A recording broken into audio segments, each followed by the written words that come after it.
অন্তত একবার ভাবা দরকার ছিল এই রিলেশন করার আগে। ও তোকে ছ্যাঁকা দিল, এখন ঠেলা সামলা। আমি জোস আছি, কোনো রিলেশন নেই আর কোনো ঝামেলাও নেই। তুই রিলেশন না থাকলে কি হবে? ভার্সিটির সব ছেলেরা তোর পেছনে ঘুরে, যেমন রূপ আর তেমনি সম্ভ্রান্ত পরিবার তোর। আর কি লাগবে তোর? বুঝতে হবে who I am, Ihita Chowdhury. Status তো অবশ্যই থাকবে। চোখ থেকে সানগ্লাস খুলে গাড়ি থেকে নেমে তিথি গাড়ি থেকে নামলো না। ভার্সিটিতে এসে গেছে, তবুও গাড়ি থেকে নামছে না। আমি তিথিকে বললাম, নামবি না নাকি তোকে সহ গাড়ি লক করে দিব? দাঁড়া, আসছি। আমি গাড়ির চাবি আঙুলে ঘুরাতে ঘুরাতে ক্যাম্পাসে ঢুকলাম। তিথি আমার পেছন পেছন আসছিল। আমি আজকেও লেট করে ক্লাসরুমে ঢুকেছি, আর স্যারের পারমিশন না নিয়েই ক্লাসরুমে ঢুকে পড়লাম। গিয়ে ফার্স্ট বেঞ্চে বসে পড়ি। ক্লাসের ফার্স্ট বেঞ্চটা আমার জন্য বরাদ্দ। কেউ আমাকে কিছু বলার সাহস পায় না, কারণ আমার বাবার কথায় চলে এই ভার্সিটি। আর্থিক সব অনুদান বাবা দেয় এই ভার্সিটির। তবে আমি পড়াশোনার জন্য ভার্সিটিতে আসি না, উশৃঙ্খলতা দেখাতেই আসি। টিচার ক্লাস করাচ্ছে আর আমি হেডফোন কানে লাগিয়ে গান শুনছি। এইটা নতুন কিছু না, প্রতিদিনকার ঘটনা এটা। সবাই এইসব দেখে অভ্যস্ত। স্যার ক্লাস থেকে বের হয়ে যাওয়ার আগেই আমি বেরিয়ে গেলাম। পাশে তিথি বসা ছিল। তিথি ক্লাস করছিল। ভার্সিটির শিক্ষকেরা আর শিক্ষার্থীরা আমাকে অহংকারী আর বেয়াদব বলেই জানে, কিন্তু কেউ আমার দিকে চোখে চোখ রেখে কথা বলার সাহস পায় না। ভার্সিটির সব ছেলেই আমার জন্য পাগল। বাবার এত আদর পেয়েই হয়তো আমি বকে গেছি। বাবা কোনোদিন আমার গায়ে ফুলের টোকা লাগতে দেননি, কারণ আমার মা নেই। সে যাই হোক, আমি ক্যাম্পাসের ক্যান্টিনে বসে জুস খাচ্ছিলাম। এরপর তিথিকে SMS করে আমি গাড়ি নিয়ে ক্যাম্পাস থেকে বেরিয়ে যাই। কিছুক্ষণ এই দিক সেই দিক ঘুরে দুপুরে বাসায় আসি। বাসায় সিমি, কাজের মেয়ে ছাড়া কেউ নেই আর থাকেও না। ম্যাম কিছু খাবেন? সিমি আমাকে জিজ্ঞেস করলো, না এক কাজ করো, এসিটা বাড়িয়ে দাও আর এক গ্লাস পানি নিয়ে আসো। Okay ma'am. সিমি চলে যাওয়ার পর আমি চেঞ্জ করে ল্যাপটপ নিয়ে বসলাম। সারা দিন গেমস খেলে সময় পার করে দিলাম। রাতে বাবা আসলেন আমার ঘরে। মামনি, what are you doing now? Nothing বাবা, আসো। আমার মাথায় হাত রেখে বাবা বললেন, কি করলে সারাদিন? গান আর ল্যাপটপ। ডিনার করবে, এসো। আর তোমার জন্য একটা গিফট আছে, তাড়াতাড়ি এসো। আসছি। আমি নিচে যাই, তখন বাবা আমাকে একটা বড় প্যাকেট দিলেন আর একটা চাবি দিলেন। এগুলো কি বাবা? প্যাকেট তোমার জন্য, লেটেস্ট মডেলের ড্রেস আর নতুন গাড়ির চাবি এইটা। সত্যি? গাড়ি কোথায় বাবা? গার্ডেনে। আমি দেখে আসছি। পিছু পিছু সিমি আর বাবাও এলেন। আমি গাড়ি চালাচ্ছিলাম আর হাসছিলাম, তা দেখে বাবা কেঁদে দিলেন। চোখের পানি মুছে তিনি আমাকে নেমে আসতে বললেন। আমি আসার পর দুইজন একসাথে ডিনার করলাম আর যে যার মতো শুয়ে পড়লাম। পরের দিন সকালে আমি নতুন গাড়ি নিয়ে ভার্সিটিতে যাই। গাড়ি থেকে নামার সাথে সাথে পাশে থাকা কাদা দিয়ে একটা ছেলে আমার ড্রেস নষ্ট করে দেয়। ছেলেটা বাইক নিয়ে ঢুকছিল ভার্সিটিতে। আমি রেগে আগুন হয়ে যাই আর ছেলেটার কলার ধরে বলি, how dare you to spoil my dress. রাগে আমি তাতে দাঁত চেপে আছি। Ma'am, mind yourself. What did you say? তুই আমাকে বলছিস এই কথা?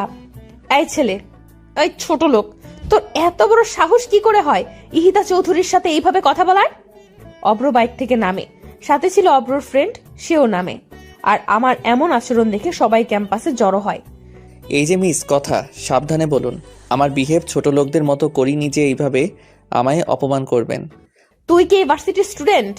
আগে তো তোকে দেখিনি, আর এই কারণে তুই জানিস না যে আমি কে আর তোর কি হাল করতে পারি। আমার জানার প্রয়োজন নেই। আমি আপনার মতো ফ্যাশন শো করতে আসিনি ক্যাম্পাসে। নিজের দিকে তাকিয়ে দেখুন কি বাজে লাগছে। আবার আপনি অসবের মতো চেঁচাচ্ছেন। তোকে আজ আমি মেরেই ফেলবো। আমি গাড়ি থেকে হকি স্টিক বের করে অব্রর গায়ে মারার আগেই অব্র আমাকে থাপ্পড় মারে। সবাই থ হয়ে যায়, প্রিন্সিপাল সহ, কিন্তু কারো আগানোর সাহস নেই। কেমন মেয়ে আপনি? মিনিমাম মেয়েদের মতো আচরণ নেই তো আপনার মধ্যে? ফালতু সব। এই কথা বলে আমি বাইক নিয়ে সেখান থেকে চলে গেলাম।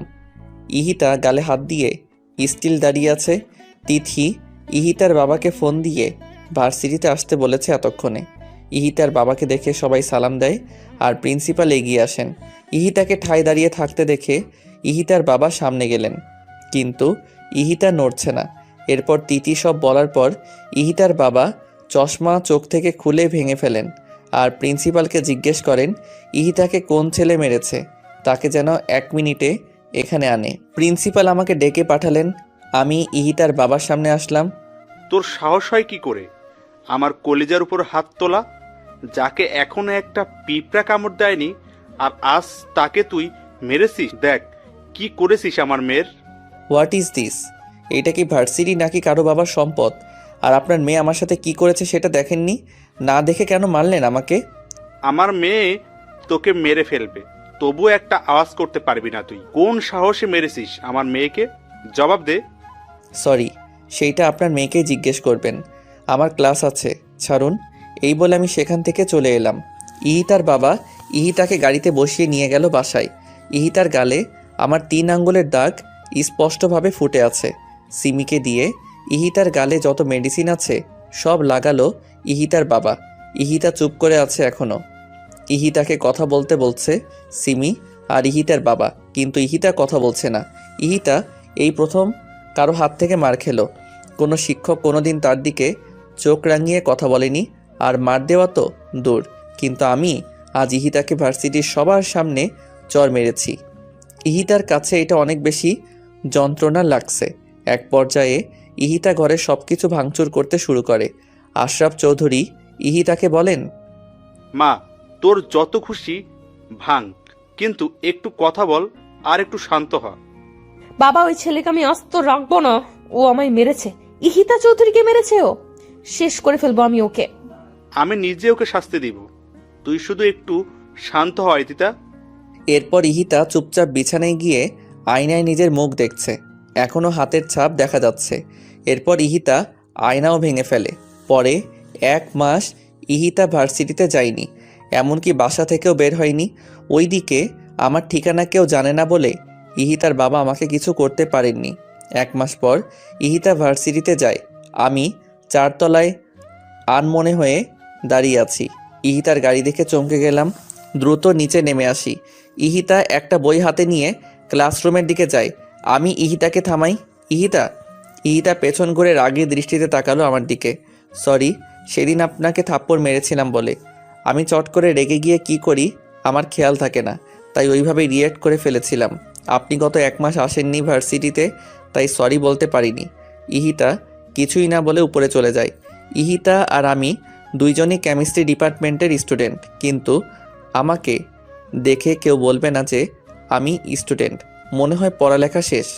আজ ইহিতা প্রথম বেঞ্চে না বসে 3 নম্বর বেঞ্চে বসলো আর ইংলিশ ক্লাসটা মনোযোগ দিয়ে করলো। স্যার একটা কোশ্চেন করেছিল, যেটার উত্তর আমি ছাড়া আর কেউ দিতে পারেনি। সবাই অবাক হয়ে যায় আর লেকচারার নিজে অভিভূত হয়ে যান আমার উত্তর শুনে। ইহিতা তখন উত্তরটা নোট করলো। ইংলিশ ক্লাস শেষ করে সবাই ল্যাবে গেল, কিন্তু ইহিতা বসেছিল। আমি বের হওয়ার আগে ইহিতাকে বললাম, যাবেন না ল্যাবে? That's none of your business, just go from here. Otherwise?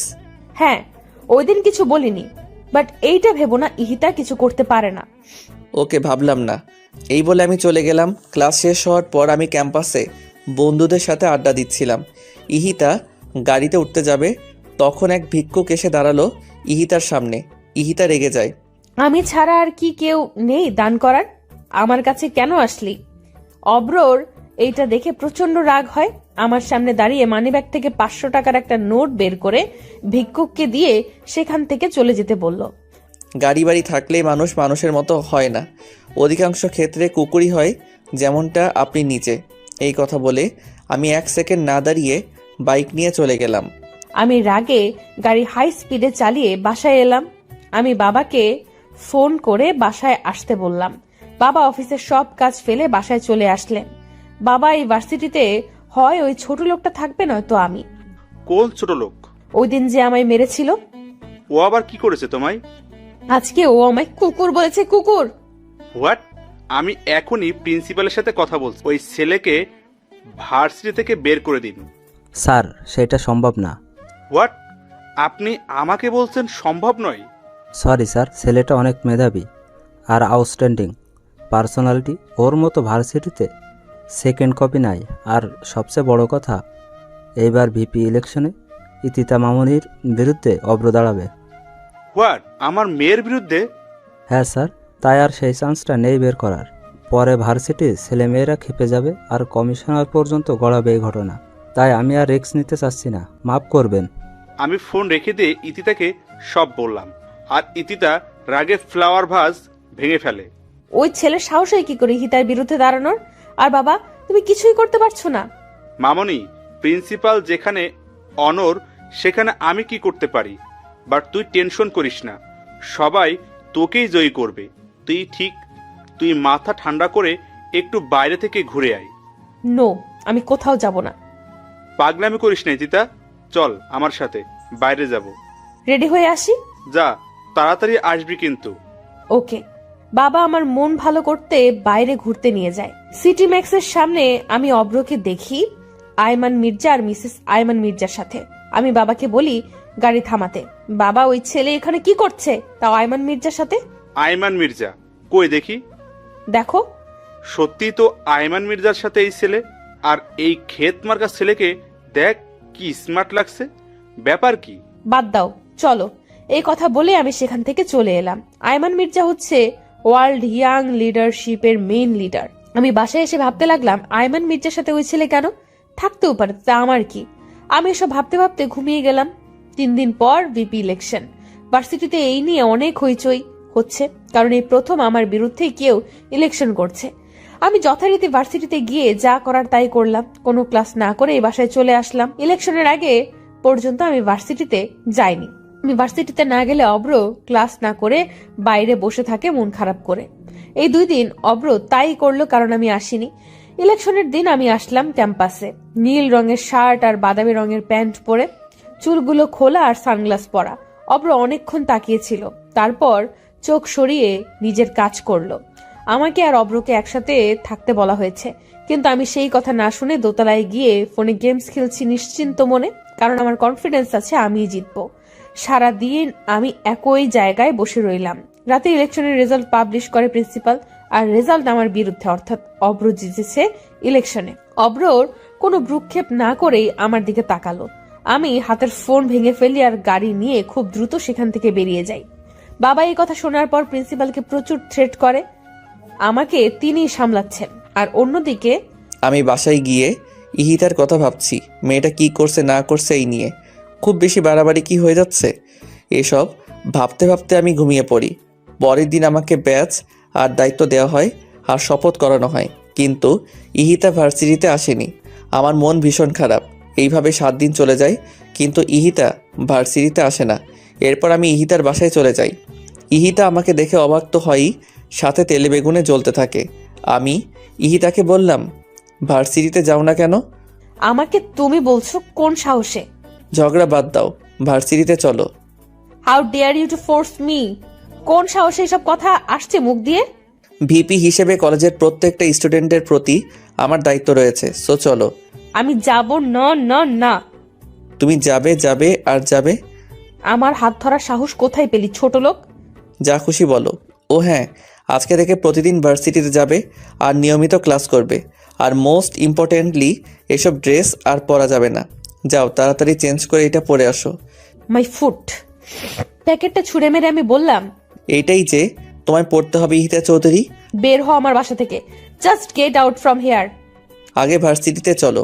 আর তুমি যদি স্বইচ্ছা এই ড্রেসটা পরে ভার্সিটিতে না যাও, তাহলে আমি নিজের হাতে তোমায় এই ড্রেস পরাবো আর ভার্সিটির সবার সামনে তোমায় কিস করব। বলো কোনটাতে রাজি তুমি? How dare you bloody shit. Ihita, enough. যা বলেছো আর না। সোজা আঙ্গুলে ঘি উঠবে না। বুঝেছি, আঙ্গুল বাঁকা করতেই হবে। আমার বাসায় এসে আমার সাথে এই ব্যবহার? তোকে আমি দেখে নেব ফাজিল। 10 মিনিটে আসো। ইহিতা দরজা লাগিয়ে দিল। 15 মিনিট পর ইহিতা রেডি হয়ে বেরিয়ে আসলো। আমি আর সিমি ইহিতার দিকে মুগ্ধ চোখে তাকিয়ে আছি। এইভাবে তাকিয়ে আছো কেন তোমরা? ম্যাম, কি সুন্দর লাগছে আপনাকে দেখতে। চুপ, একদম চুপ বেয়াদব। যাও এখান থেকে। চলো। তোকে আমি দেখে নিব অব্র। দেখো, এখন চলো। আমি ইহিতাকে নিয়ে ভার্সিটিতে যাই আর সেকেন্ড বেঞ্চে ইহিতাকে বসিয়ে থার্ড বেঞ্চে ইহিতার পিছনে বসি। ইহিতার সামনে গিয়ে বলি, আজ সবগুলো ক্লাস মনোযোগ দিয়ে করে তারপর বাসায় যাবা। আর এর বিপরীতে কিছু হলে বুঝোই তো কি করব। তোকে আমি শেষ করে ফেলবো অব্র। সে পরে দেখব। আগে ক্লাসগুলো করে নোট করে বাসায় গিয়ে পড়বে। ফোন হাতে দেখলেই খবর আছে। Just mind your language. তোর কথা শুনতে ইহিতা চৌধুরী বাধ্য নয়। 1000 বার বাধ্য। অব্র পেছনে ছিল, তাই আজ আমি সবগুলো ক্লাস ঠিকঠাক মতো করেছি। আজকে ভালোই লেগেছে আমার। তবে আমার এমন পরিবর্তনে শিক্ষকরা সহ সবাই খুশি। বেশ প্রাণোচ্ছল ভাবেই ক্লাস করেছি। তিনি এসব দেখে পুরো হা হয়ে তাকিয়ে আছে অব্রর দিকে। অব্র কি ইশারা করে তিথি জিজ্ঞেস করে, কেমনে সম্ভব? অব্র হাসি দিয়ে বুঝিয়ে দেয় চাইলেই সম্ভব। ক্লাস করা শেষে আমি বের হয়ে যাই। অব্র সিঁড়ির পাশে দাঁড়িয়েছিল। এক ছেলে ভুলে আমার ওড়নায় পাড়া দেয়, যার কারণে আমি টান খেয়ে অব্রর হাতের উপর পড়ে যাই আর অব্র আমাকে ধরে। আমি পড়ার সাথে সাথেই পেছন ঘুরে তাকিয়ে দেখি ওড়নাটা সিঁড়িতে পড়ে আছে আর একটা ছেলে টিল সেখানে হা করে দাঁড়িয়ে আছে। অব্র আমার দিকে তাকিয়ে ওই ছেলের সামনে যায়। অব্র দেখে বুঝেছে ইচ্ছে করে ছেলেটা এমন করেনি। নেক্সট টাইম যেন এমন ভুল না হয়। জি ভাইয়া। যাও এখন। আমি ইহিতাকে ওড়নাটা দিলাম আর বইগুলো উঠিয়ে গাড়ি পর্যন্ত ইহিতাকে দিয়ে আসলাম। ইহিতা চলে গেল আমাকে কিছু না বলেই। আমি একটু মুচকি হাসলাম আর বাইক নিয়ে বেরিয়ে গেলাম। অব্র চলে যাওয়ার পর আমি বাইক নিয়ে চলে আসি। বাসায় এসে ড্রেস খুলে টুকরো টুকরো করে কাটি আর সেইগুলো ছাদে নিয়ে উড়িয়ে দেই। অব্রকে মনে মনে অনেক বকা দিচ্ছি। এরপর নিজের মতো করে এসে খাওয়া দাওয়া শেষ করে ল্যাপটপ নিয়ে বসি। এর মধ্যে আমার ফোন বাজলো। ফোন রিসিভ করার সাথে সাথে অপর পাশ থেকে একটা ছেলে বলল, কাজটা ভালো করলে না ইহিতা, এর মাসুল তোমায় গুনতে হবে। এই বলে ছেলেটা ফোন কেটে দিল। আমি ভ্যাবাচাকা খেয়ে গেলাম। কে ফোন করলো আর কেনই বা এসব বললো? আমি আবার কল ব্যাক করে দেখলাম, কিন্তু ফোন বন্ধ। আমি এসব পাত্তা না দিয়ে আবার নিজের কাজে মনোযোগ দিলাম। বাবা বাসায় আসার পর একসাথে ডিনার সেরে শুয়ে পড়লাম। আমি ভাবতেও পারিনি আগামীকাল আমার জন্য কি অপেক্ষা করছে। আমি সকালে ঘুম থেকে উঠে শর্ট ড্রেস পরে ভার্সিটিতে যাব বলে গাড়ি নিয়ে বের হলাম। অর্ধেক রাস্তা যাওয়ার পর আমি খুব জোরে গাড়ি ব্রেক করলাম, তাই হোল্ডিং এর সাথে লেগে আমার মাথা কেটে যায়। গাড়ি ব্রেক করার কারণ হলো সামনে একটা কার দাঁড়ানো। আমি কপালে টিস্যু ধরে বেরিয়ে আসি। গাড়িটার সামনে যাওয়ার পরেই আমাকে জোর করে সেই কারে বসানো হয় আর একজনকে ফোন করে বলে আমার গাড়ি বাসায় দিয়ে আসতে। আমি গাড়িতে উঠে অব্রকে দেখে চমকে যাই আর প্রচন্ড রেগে যাই। আই ছোট লোকের বাচ্চা, তুই আমায় কেন এইভাবে নিয়ে আসলি? কোথায় নিয়ে যাচ্ছিস আমাকে? একদম কথা কম বলবে, নয়তো মুখে স্কচ টেপ মেরে দিব। গাড়ি থামা, I say stop the car. এরপর অব্র আর কোনো কথা না বলে আরো জোরে গাড়ি চালাতে থাকে, কিন্তু আমি অনর্গল চেঁচিয়েই যাচ্ছি। এক পর্যায়ে আমি গাড়িতে থাকা বটল ছুঁড়ে মারি বাইরে। এতে জানালার কাঁচ ভেঙে যায়, কিন্তু অব্র তবুও থামলো না। একটা বাংলোর সামনে গাড়ি পার্ক করলো অব্র। আমাকে গাড়ি থেকে জোর করে নামালো, কিন্তু আমি তো নামবো না। এরপর অব্র আমাকে কোলে করেই ভেতরে ঢুকালো। আমি অব্র শার্ট ছিঁড়ে ফেলেছি জিদে, কিন্তু অব্র কিছুই করছে না। ড্রয়িং রুমে নিয়ে অব্র আমাকে বসালো। এরপর আমার হাতে একটা লেহেঙ্গা দিয়ে বলল, কুইকলি যাও আর এটা পরে আসো, জাস্ট গো ফাস্ট। উকিল সাহেব চলে আসবেন এখন। উকিল আসবেন মানে? আর তুই এইভাবে আমায় এটা পড়তে বলছিস কেন? আজ আমাদের ম্যারেজ রেজিস্ট্রি হবে। হোয়াট? ওই জানোয়ার, তোর সাহস কি করে হয় এসব বলার? ইহিতা চৌধুরীকে বিয়ে করবে তোর মতো ছোট লোক? My foot, just let me go. কে ছোট লোক আর কে বড় লোক সেটা আজই প্রমাণ হবে। বেশি কথা না বলে এটা পরে আসো, নয়তো আমি বাধ্য হব পড়িয়ে দিতে। তুই আমায় টাচ করে দেখ শুধু। আমার বাবা যদি জানে তার মেয়েকে তুই এইভাবে তুলে এনে বিয়ে করছিস, তোকে জিন্দা কবর দিবে। ভালোই আমায় ছেড়ে দে। এরপর অব্র নিজেই আমাকে জোর করে লেহেঙ্গা পরিয়ে দিল চোখ বন্ধ করে। অব্র জানে আমি পরবো না, তাই নিজেই পরিয়ে দিল। আমার যা মেকআপ করা ছিল তাতেই চলবে। এরপর অব্র উকিলকে ভেতরে আসতে বললেন। অব্র রেজিস্ট্রি পেপারে সাইন করে আমাকে বলল সাইন করতে, কিন্তু আমি কলম ছুঁড়ে মারলাম আর পেপার ছিঁড়ে ফেলি। তখন অব্র বলল, জানি তুমি এটা করবে, তাই 250 কপি রেজিস্ট্রি পেপার বানিয়েছি আমি। কয়টা ছিঁড়তে পারো দেখি। সাইন তো তোমায় করতে হবে ইহিতা চৌধুরী। আমি সাইন করব না। না, তোর মতো লোফারকে কোনোদিন আমি বিয়ে করব না। দরকার হলে কোনোদিন বিয়েই করব না। ইহিতা সিন ক্রিয়েট করো না, ভালোই সাইন করে দাও, তাতে তোমারই মঙ্গল। মঙ্গল মাই ফুট। ফ্লাওয়ার বাস ভেঙে অব্র প্রচন্ড খেপে যায় আর আমার গালে জোরে একটা থাপ্পড় মারে। এরপর আমার হাত ধরে পেপারে সাইন করায়। সাইন করানো শেষ হলে উকিলকে চলে যেতে বলে অব্র। উকিল চলে যাওয়ার পর অব্র আমার ঘাট ধরে গালে আর কপালে চুমু দেয়। সরি, আমি তোমায় মারতে চাইনি, কিন্তু তোমার জেদের জন্যই তুমি মার খেলে। বাসায় চলো এখন। ইহিতা নড়ছে না দেখে আমি ইহিতাকে কোলে নিয়ে গাড়িতে বসাই। এরপর ড্রাইভ করে নিজের বাসায় যাই। বাসার সামনে এসে আমি ইহিতাকে নামতে বলি। এরপর ইহিতা নেমে যায় আর অনেক অবাক হয়। এইটা তো মির্জা প্যালেস, এখানে নিয়ে আসলো কেন ছোট লোকটা আমায়? এরপর অব্র আমাকে নিয়ে ভেতরে যায় আর সবাইকে ডাকে। বৌমনি, আম্মু। কি হয়েছে দেবরজি, চেঁচাচ্ছেন কেন? তিনি ভাবি কথা বলতে গিয়ে থেমে যায় আমাদের বিয়ের সাজ দেখে। কি হয়েছে ঈশান? সবাই আমাকে ঈশান ডাকে। চেঁচাচ্ছিস কেন? এই মেয়েকে? আম্মু আমি বলি, ও হচ্ছে ইহিতা চৌধুরী, আশরাফ চৌধুরীর একমাত্র মেয়ে। চিনেছেন? হ্যাঁ, বাট এই অসভ্য আর আনকালচার্ড মেয়ে ঈশান তোর সাথে কেন?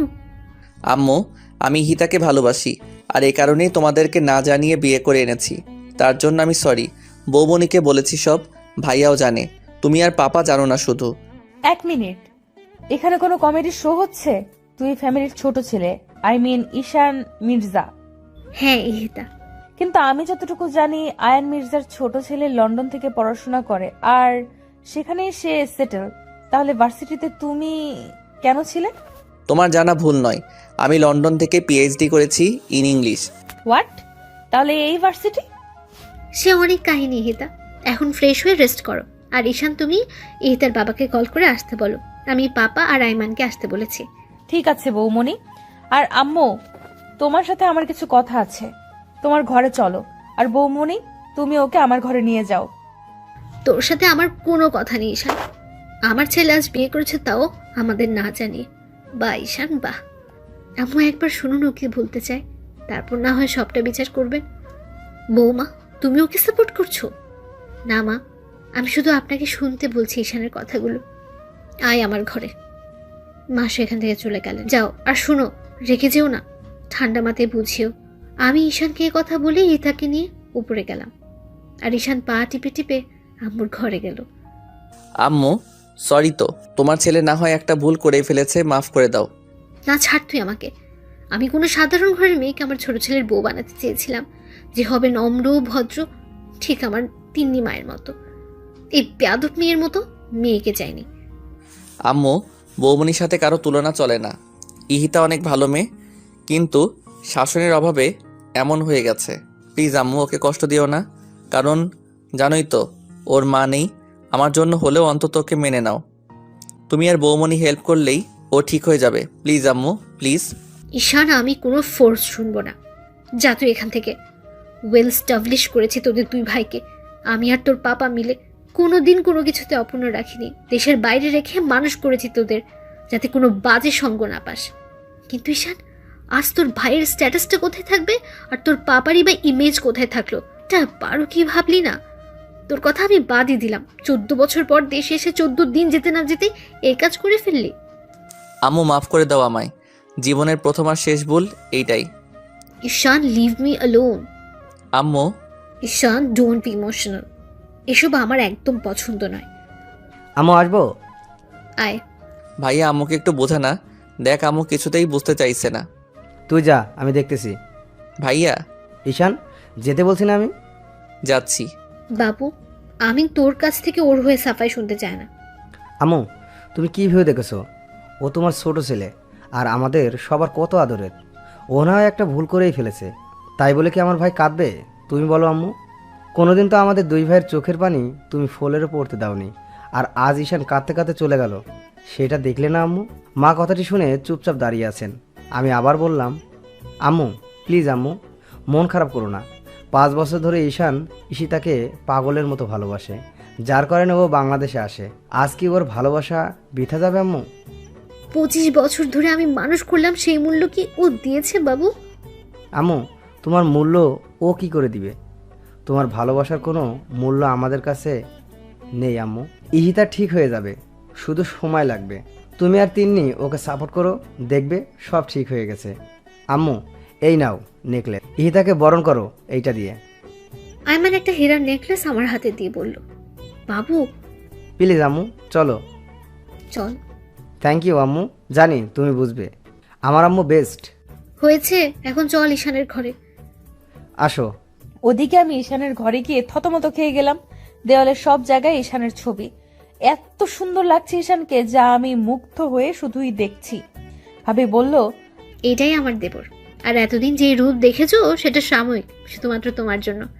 আমার স্মার্ট দেবর তোমার জন্য খ্যাত সাজলো। এতে অবশ্য আমি আর তোমার ভাইয়া অনেক রিয়্যাক্ট করেছিলাম, কিন্তু ও পরে মানিয়ে নিয়েছে, কারণ লাভ এট ফার্স্ট সাইট বলে একটা কথা আছে।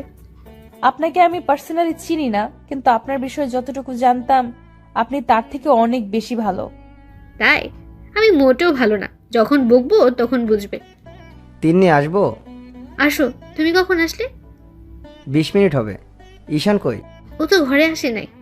কেন, আম্মুর সাথে না ছিল? দাঁড়াও আম্মু, আমি ঈশানকে নিয়ে আসছি। আমি ছাদে গিয়ে ঈশানকে পেলাম, আর ঈশান দাঁড়িয়ে দাঁড়িয়ে কাঁদছে। ঈশান, তুই আবারও কাঁদছিস?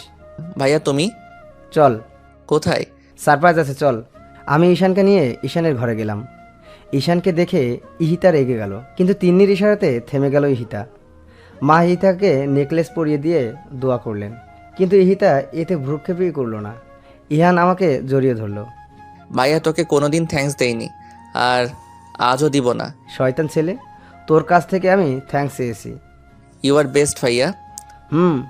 এইসব পামে আমি ফুলছি না। হিংসা হচ্ছে কিন্তু আমার, তুমি আমার বরকে জড়িয়ে ধরে রেখেছো। বৌমনি, আগে আমার ভাই, তারপর তোমার বর। হইছে, তিনজন ফ্রেশ হয়ে নিচে আসেন। লাঞ্চ করতে হবে তো নাকি? পাপা আসুক। পাপা আসছে। আচ্ছা, তুমি আগে ঘরে আসো, কথা আছে আমার। চলো। এরপর সবাই ঈশানের ঘর থেকে চলে গেল। ঈশান আর ইহিতা দুজন দু প্রান্তে দাঁড়িয়ে আছে।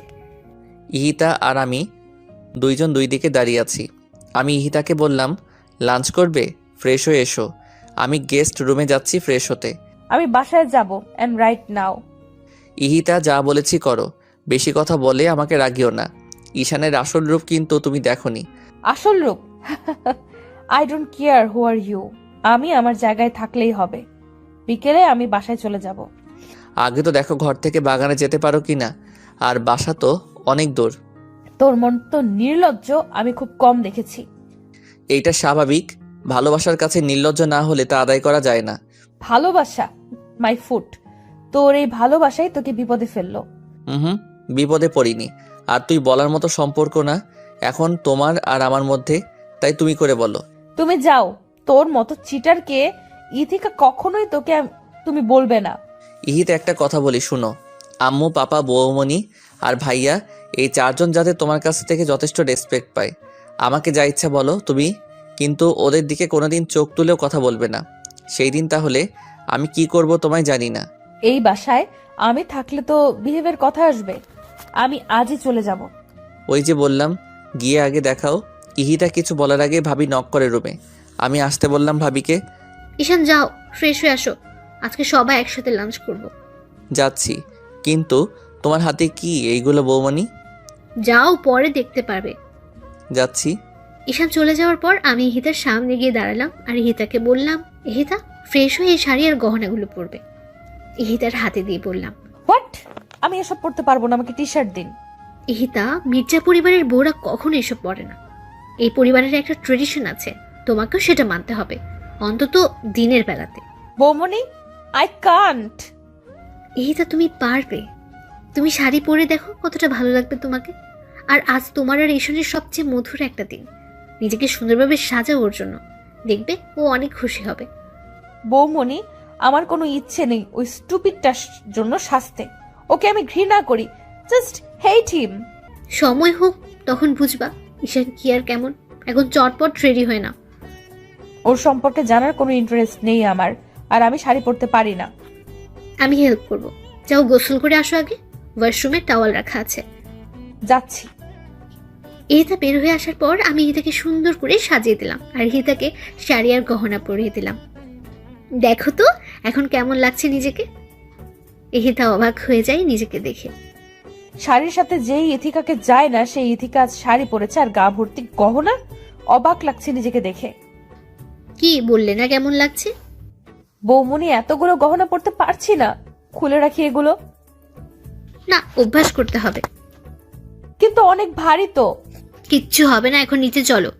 আমি ইহিতাকে ডাইনিং এ বসালাম আর শৈলীকে বললাম সবাইকে ডেকে নিয়ে আসতে। আইমান, আম্মু দুজন এসে গেছে। ঈশানের পাপা এখনো আসেনি।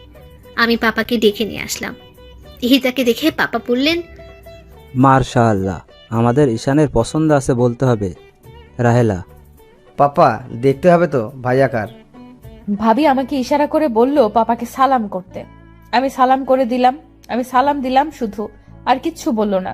ঈশান চুল নাড়াতে নাড়াতে সিঁড়ি দিয়ে নামছিল। চেয়ার টান দিয়ে বসতে যাবে, তখন সরাসরি আমার দিকে চোখ পড়ে ঈশানের। ভাই আর ভাবি দুজনের দিকে তাকিয়ে হাসছে। ঈশান হা করে সবার সামনে তাকিয়ে আছে আমার দিকে। আমিও ঈশানকে এইভাবে দেখে কয়েক সেকেন্ড তাকিয়েছিলাম, পরে আবার চোখ সরিয়ে নেই। ভাইয়া ঈশানের পায়ে চিমটি দেয় আর ঈশানের কানের সামনে গিয়ে বলে, এভাবে তাকিয়ে আছিস কেন? আজ প্রথম দেখলি নাকি? ঈশান থতমত খেয়ে যায় ভাইয়ার কথা শুনে।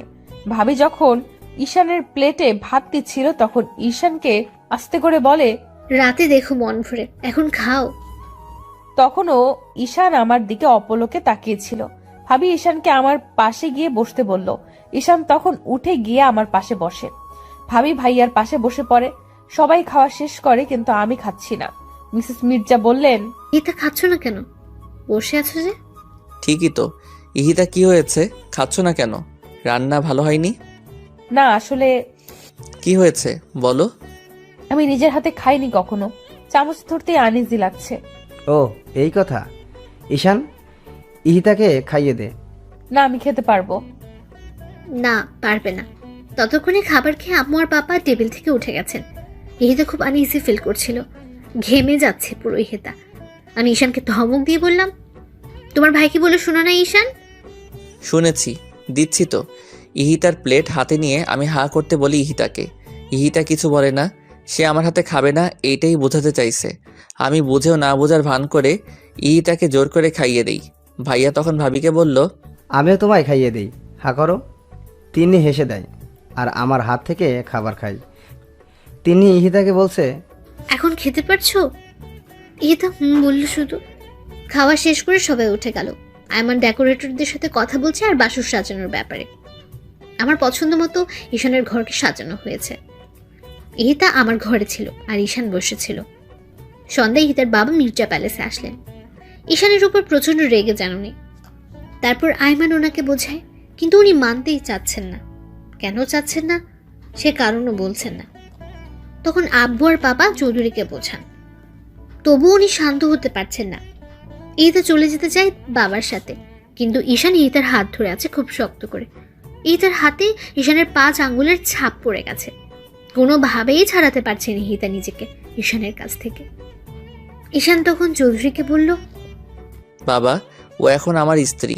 আপনার থেকে বেশি অধিকার এখন আমার ওর উপর। আপনি মানুন বা না মানুন, ইহিতা কোথাও যাবে না। অব্র, তুমি কেন বুঝছো না? এটা সম্ভব নয়। কেন নয়? আমার কি অর্থ কম নাকি আমি অশিক্ষিত? এসবের কথা বলছি না আমি।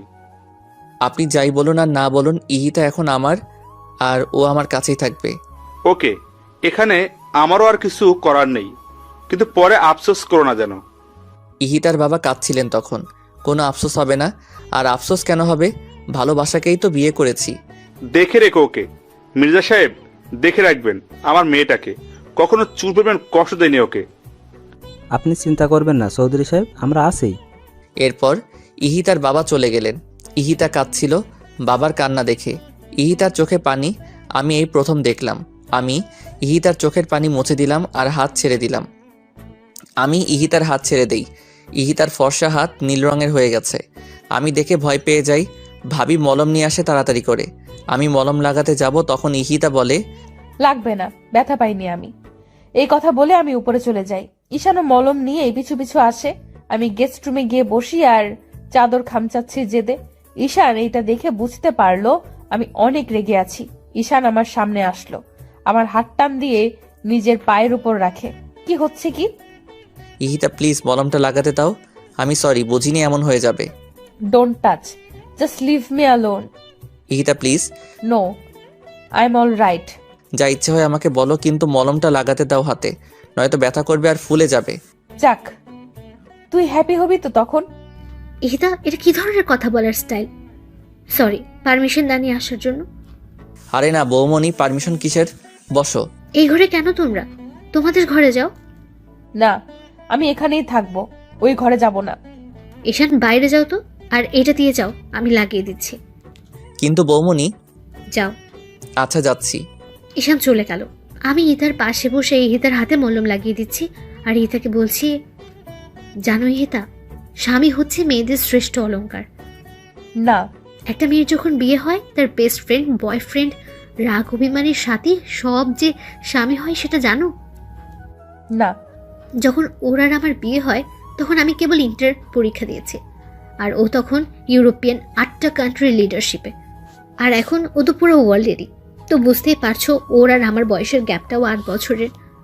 সে যাই হোক, যেদিন ওর আর আমার বিয়ে হলো সেদিন আমি ভয়ে কান্না করে দিয়েছিলাম এই বাড়িতে এসে। তখন আম্মু আর ও মিলে আমায় নর্মাল করলো। যখন ওর সাথে আমাকে ওর ঘরে নিয়ে আসলো, তখন তো আমি যাবো না বলে একদম ফ্লোরে বসেছিলাম। এটা দেখে ঈশানও আরও হাসছিল। ঈশান ওকে বারবার বলছিল, বৌমনি আসলেই পিচ্ছি রে ভাইয়া। ও তখন আমার সামনে এসে বসে হাত ধরে বলে, আমি আছি তো, কিচ্ছু হবে না। এই 6টা বছরই কথা আমার কানেই বেজেছে শুধু। তখন ঈশান আর ইরাশা হচ্ছে ঈশানের কাজিন, আমায় ঘরে দিয়ে আসলো। ও ঘরে এসে আমাকে বলল, তিন্নি, যেদিন তোমার মাইন্ড সেট আপ হবে আর যেদিন আমায় ভয় পাবে না, ঠিক সেই দিনই তোমার কাছে অধিকার চাইব, এর আগে নয়। বিয়ের 1.5 বছর পর আমাদের নতুন করে পথ চলা শুরু হয়, আর এই 1.5 বছরে ও একবারও আমাকে স্পর্শ করেনি। কিন্তু এখন বুঝি কে অপরাধ করেছে আমি ওর কাছে। 1.5টা বছরও আমার সব কিছু সহ্য করেছে, এখন পাগলের মতোই ভালোবাসে। কি বুঝলে বলো তো, কেন আমি এই কথা বললাম তোমাকে জানো? না। আমি চাই তুমি যাতে এই ভুলটা না করো। হতে পারে তোমাদের বিয়েটা অস্বাভাবিকভাবে হয়েছে, কিন্তু এটা ভুলে যেও না, ঈশান শত হলেও তোমার সারা জীবনের সাথী, তোমার বন্ধু। বৌমনি, ওর নাম আমি শুনতে চাই না, প্লিজ ওর নাম বলো না। পরে আফসোস করো না হিতা। কখনোই না, ওর জন্য আফসোস আমি মরে গেলেও করব না। একদিন বুঝবে ঈশানকে, সেদিন খুব বেশি দূরে নয়। আর পাপা আম্মু বাসায় থাকে, তাই আমি চাই অন্তত সবার সামনে তুমি ওর সাথে ভালো ব্যবহার করো, ওর সাথে ঘুমাও। ইম্পসিবল বৌমনি। হিতা, এই পরিবারের একটা সম্মান আছে। একটু ভুলের জন্য পাপা কথা শুনবে, ও কথা শুনবে, ঈশান কথা শুনবে, সেটা কি ভালো হবে বলো? তাহলে আমাকে কি ওই স্টুপিডটার সাথে ঘুমাতে হবে? হ্যাঁ হিতা, সেটা তুমি না চাইলেও করতে হবে, কিচ্ছু করার নেই। বৌমনি, আমি পারবো না। চলো আমার সাথে। আমি ইতাকে হাত ধরে ঈশানের ঘরে নিয়ে যাই। ঈশান তখন ব্যালকনিতে দাঁড়িয়ে বাইরে দেখছিল। আমি ঈশানকে ডাকি, ঈশান এসে দাঁড়ায় আমার সামনে। আমি ইতার হাত ঈশানের হাতের উপর রেখে বলি, সারা জীবন দেখে রাখতে পারবে তো? পারবো। Have a nice moment, bye. এই কথা বলে আমি চলে গেলাম দরজা লক করে দিয়ে।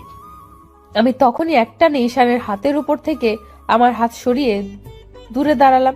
ইহিতা, চিন্তা করো না, আমি কাপুরুষ নই যে তোমায় ছুবো তোমার অনুমতি ছাড়া। ইহিতা কিছু বলল না। ইহিতা, বসো, আজকে তোমায় কিছু কথা বলি। না, আমি কিছু শুনতে চাই না তোর মুখ থেকে। শোনা যে দরকার তোমার, বোরিং কিছু বলবো না। এরপর ইহিতা ড্রেসিং টেবিলের সামনে টুলে বসলো, আর আমি ইহিতার বিপরীতে সোফায় বসলাম, দূরত্ব কয়েক হাতের। আমি ইহিতার দিকে তাকিয়ে বলি, প্রথম দেখেছিলাম 11ই জানুয়ারি 2013, বিকেল 5:56। এই লন্ডন থেকে এসেছি, বাংলাদেশে 3 দিন হবে। তুমি এসএসসি দিবে। ভাইয়ার সাথে মার্কেটে গিয়েছিলাম বৌমনির জন্য গিফট কিনতে। সিটি ম্যাক্সের পাশের দোকানে ছিলে তুমি। বের হওয়ার সময় তোমার দিকে চোখ যায় আমার। White T shirt, black jeans আর স্ট্রেট করা চুলগুলো একদম খোলা, সাথে তোমার বাবা ছিল। আমি এক দৃষ্টিতে তোমার দিকে তাকিয়েছিলাম। তখন ভাইয়া বলল, এমন করে কি দেখছি? আমি বললাম, একটা পরীকে। তখন ভাইয়া হেসে দিল আর বলল, ওই মেয়ের ডিটেলস আমার জানা, বাসায় চলো বলছি। আমি তখন ভাইয়াকে জিজ্ঞেস করেছিলাম, কিভাবে চিনো? ভাইয়া বলল, আশরাফ চৌধুরী মেয়েকে সবাই চিনে। তখন ভাইয়া সব বলল, তোমার জেদ, তোমার অহংকার, তোমার ডোন্ট কেয়ার অ্যাটিটিউড সম্পর্কে। আমি তখন ভাইয়াকে প্রমিস করেছিলাম ওকে আমি আমার করব। তখন থেকে শুরু হলো আমার ভাবনা তোমায় নিয়ে। যতই ভাবতাম ততই ভালো লাগতো। লন্ডনে আমার রুমে তোমার ছবি লাগানো, সেইগুলো দেখতাম আর ভাবতাম কবে তুমি বড় হবে। যখন আমার পিএইচডি কমপ্লিট হলো তখনই ভাইয়াকে বলে প্ল্যান করে তোমার ভার্সিটিতে যাই। প্রিন্সিপাল স্যার সব জানেন। আর যেদিন তোমায় চর মেরেছিলাম সেই দিন আমি নিজের হাত কেটেছি। এই দেখো। ইহিতার সামনে হাত বাড়িয়ে দিয়ে, বৌমনি খুব বকেছিল সেই দিন যখন তুমি আমার দেওয়া ড্রেসটা কেটে ফেলেছিলে। তখন অনেক রাগ হয় আমার, আর তাই আমি তোমাকে এইভাবে বিয়ে করে নিয়ে আসি। বলো, আমার ভাবনা আর আমার কাজে কি কোনো ভুল ছিল? একটাই তোর ভুল, সেইটা আমায় ভালোবাসা আর বিয়ে করা। সেই ভুল তুমি চাইলে শুধরে দিতে পারো। মরে গেলেও না, কখনো তোকে মেনে নিব না আমি। শুনেছিস তুই? তাহলে তো আমার পাগলামি অ্যাপ্লাই করতে হবে আমার বউয়ের উপর। How dare you! তোর বউ কে? এই সুন্দরী আর পরীটা। চলো ঘুমাবে। তোর সাথে না। হ্যাঁ, আমার সাথেই, আর আমার বুকের উপরে। হোয়াট? ইহিতাকে আমি কোলে তুলে নিলাম। ইহিতা আমার পিঠে মারছে ওকে ছাড়ার জন্য, কিন্তু আমি শুনছি না। আমি ইহিতাকে ফুল দিয়ে সাজানো বিছানায় শুয়ে দিলাম। ইহিতা এক সাইড হয়ে শুয়ে পড়লো। আমি বিছানায় শুই আর ইহিতাকে টেনে ওর পাশে নিয়ে আসি। আমাকে তুই টাচ করবি না। তুই তোর মতো থাক আর আমায় আমার মতো থাকতে দে। না, তোমায় টাচ করার পুরো অধিকার আছে আমার, কিন্তু এখন যদি তুমি চুপচাপ আমার কাছে না ঘুমাও তাহলে তোমার সাথে নেক্সট ডে যা করব তার জন্য তুমি প্রস্তুত থাকবে না ইহিতা। সো বুঝতেই পারছো কি করব। ঈশান, তুই আমাকে তুলে নিয়ে বিয়ে করেছিস বলে আমার সব স্বাধীনতা আর চাওয়া পাওয়া হরণ করে নিসনি। আমাকে আমার মতো থাকতে না দিলে অবস্থা তোর আরো খারাপ হবে। ইহিতা চুপ করো, পাশে ভাইয়া ডুম, এত রাতে চেঁচালে তারা কি ভাববে?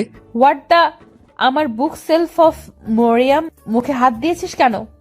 ঘুমাও তো, আর যেভাবে আছো সেইভাবেই ঘুমাও। ঈশান, ছাড় আমায়। এই মেয়ে তো আমার কথাই শুনছে না। স্কচটেপ নিয়ে আসবো এখন, দেখো। তুই আমায়, আমি কিছু বলার আগেই ঈশান আমাকে কিস করে দেয় আর আমি চুপ হয়ে রাগী দৃষ্টিতে তাকিয়ে থাকি ঈশানের দিকে। আর ঈশান আমাকে জড়িয়ে ধরে ঘুমিয়ে যায়। আমি আনইজি তো ফিল করছি, সাথে রেগেও আছি। এই ছেলে পেয়েছেটা কি? যখন ইচ্ছে আমায় মারবে আর যখন ইচ্ছে আমায় কিস করবে। আমি সব রাগ একসাথে করে ঘুমিয়ে পড়ি। সকালবেলা আমি ঘুম থেকে জেগে দেখি ঈশান এখনো আমাকে জড়িয়ে ধরে ঘুমাচ্ছে আর আমার গলায় ঈশানের মুখের খোঁচা খোঁচা দাড়ি লাগছে। আমি একটু সরে গিয়ে উঠতে যাই, তখন দেখি আমার শাড়ির আঁচল ঈশানের পিঠের নিচে। আমি লজ্জায় শেষ হয়ে যাই।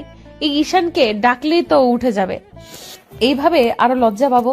এখন কি করব কিছুই ভেবে পাচ্ছি না। ঈশানের প্রতি রাগ হচ্ছে, কেন আমাকে জড়িয়ে ধরতে গেল।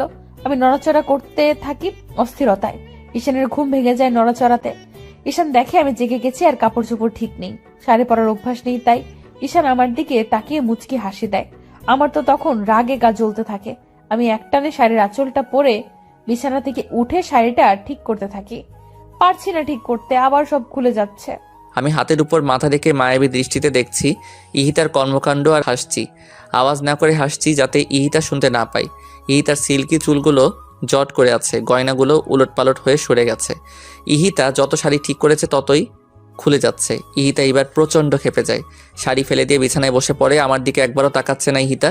আমি বিছানা থেকে উঠে ইহিতাকে দাঁড় করাই আর ইহিতার শাড়ি ঠিক করে দেই। ইহিতার চুল ঠিক করে দেয়। ইহিতা বিরক্ত হয়ে সহ্য করলো। ইহিতা রেডি হয়ে ভাবির কাছে গেল। ভাবি টেবিলে খাবার সার্ভ করছিল আর ভাইয়া কফি খাচ্ছিল।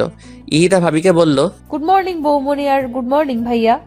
গুড মর্নিং ইহিতা, দুজন একসাথে বললাম। ঈশান কই? জানি না। আচ্ছা বসো তুমি।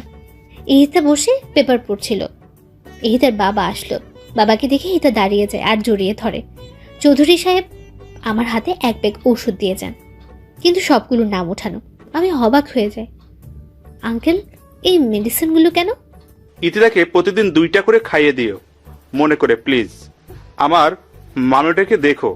কিন্তু আঙ্কেল, এতগুলো মেডিসিন, তাও নাম ছাড়া। আর কিসের ওষুধ এগুলো? আমার বুঝ হওয়ার পরেই দেখছি বাবা প্রতিদিন 2টা করে এই ওষুধ আমায় খাওয়ায়, কিন্তু কোনো দিন বলেনি কিসের ওষুধ। আঙ্কেল বলেন কিসের ওষুধ?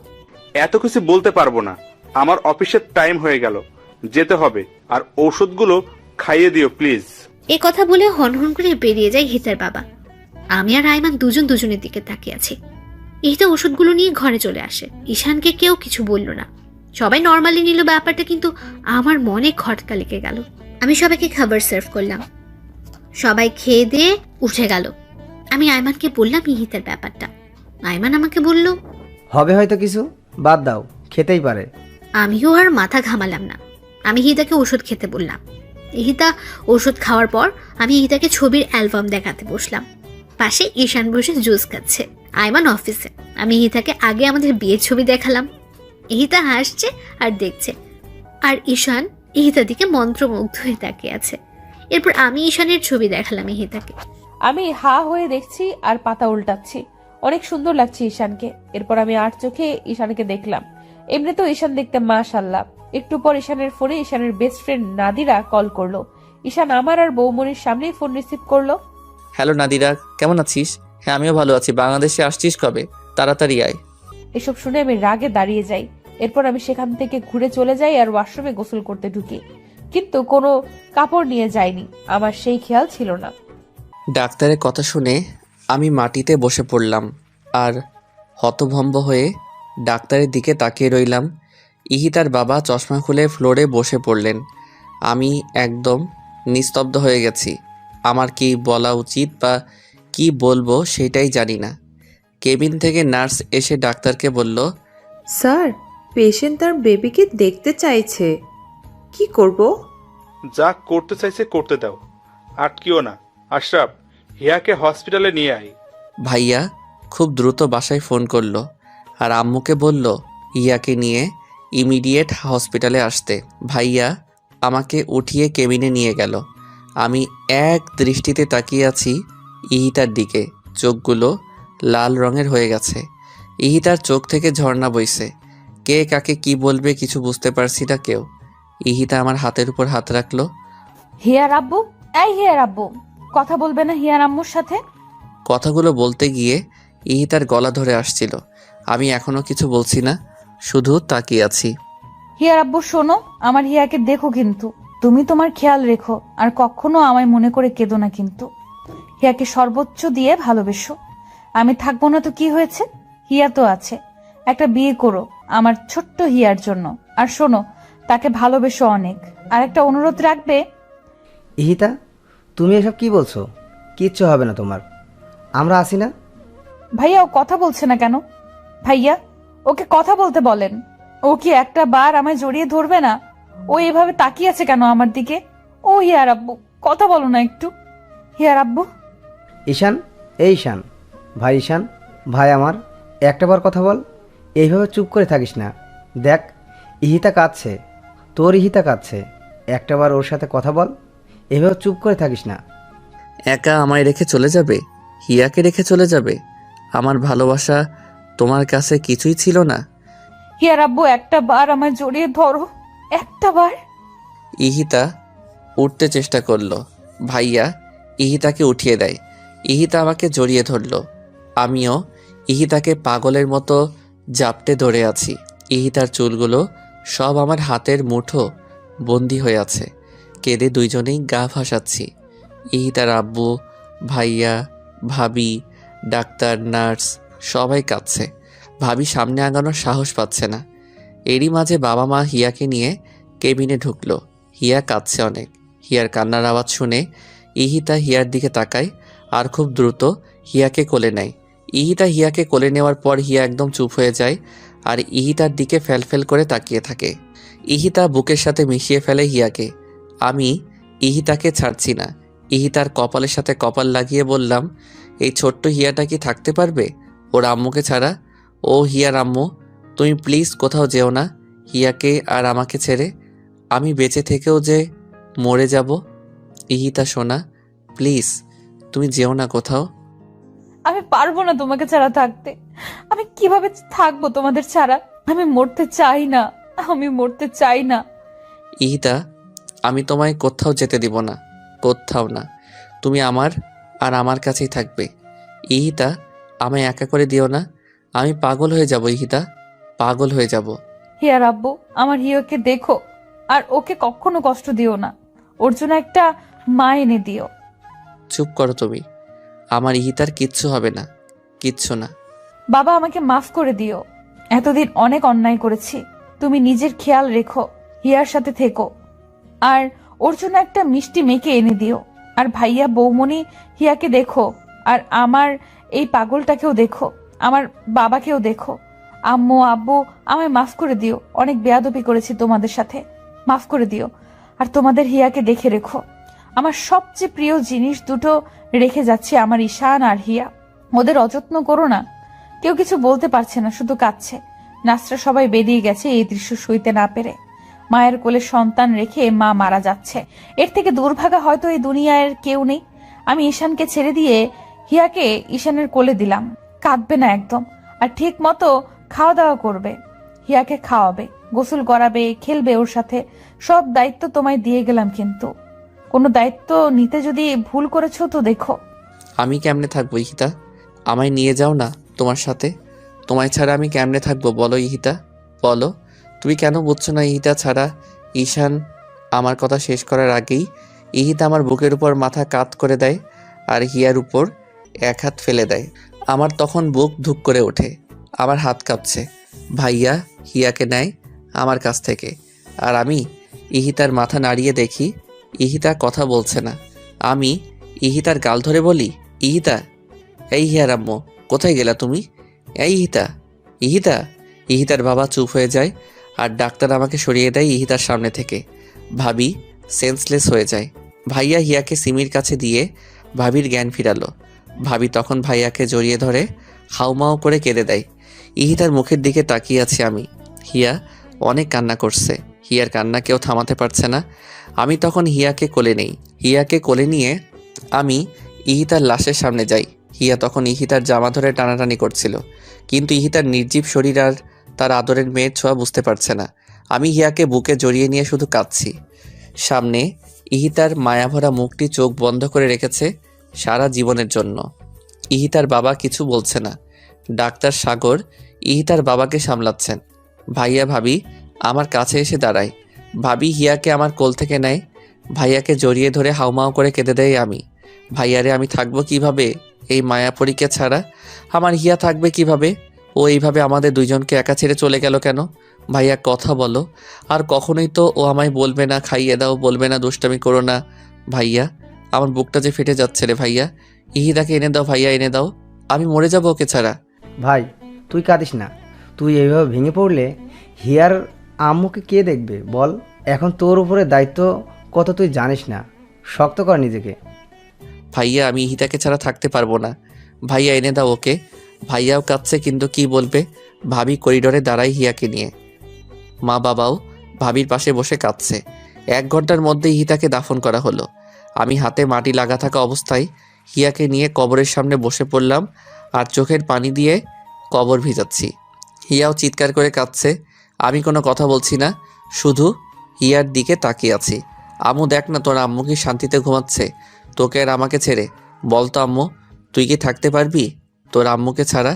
ভাইয়া পাশে দাঁড়িয়ে কান্না করছে, সাথে বাবা আর আঙ্কেল। আমি হিয়াকে বলছি, জানো হিয়া, তোমার আম্মু কখনো অন্ধকারে থাকতে পারতো না। আজ দেখো ও নিজেই অন্ধকার হয়ে গেছে। ও ভয় পেলেই আমার টি শার্ট ছিঁড়ে ফেলতো টান দিয়ে, কিন্তু এখন কে ছিঁড়বে? আমি ওর এত স্মৃতি নিয়ে কিভাবে বাঁচবো বলো না হিয়া আম্মু? বাবা আর ভাইয়া আমাকে ওঠালো। বাড়ির গার্ডেনেই কবর দেওয়া হয়েছে ইহিতাকে। আমি উঠবো না। ভাইয়া জোর করে উঠালো আমাকে। ভাবির কোলে দিল হিয়াকে।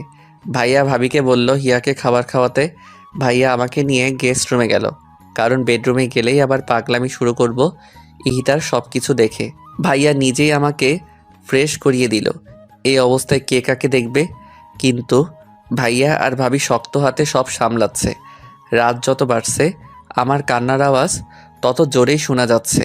দরজার বাইরে দাঁড়িয়ে সবাই কাঁদছে, কিন্তু কেউ আমাকে সান্ত্বনা দেওয়ার সাহস পাচ্ছে না। আমি এখনও বেডরুমে যাইনি। মাটিতে শুয়ে শুয়ে শুধু কাঁদছি।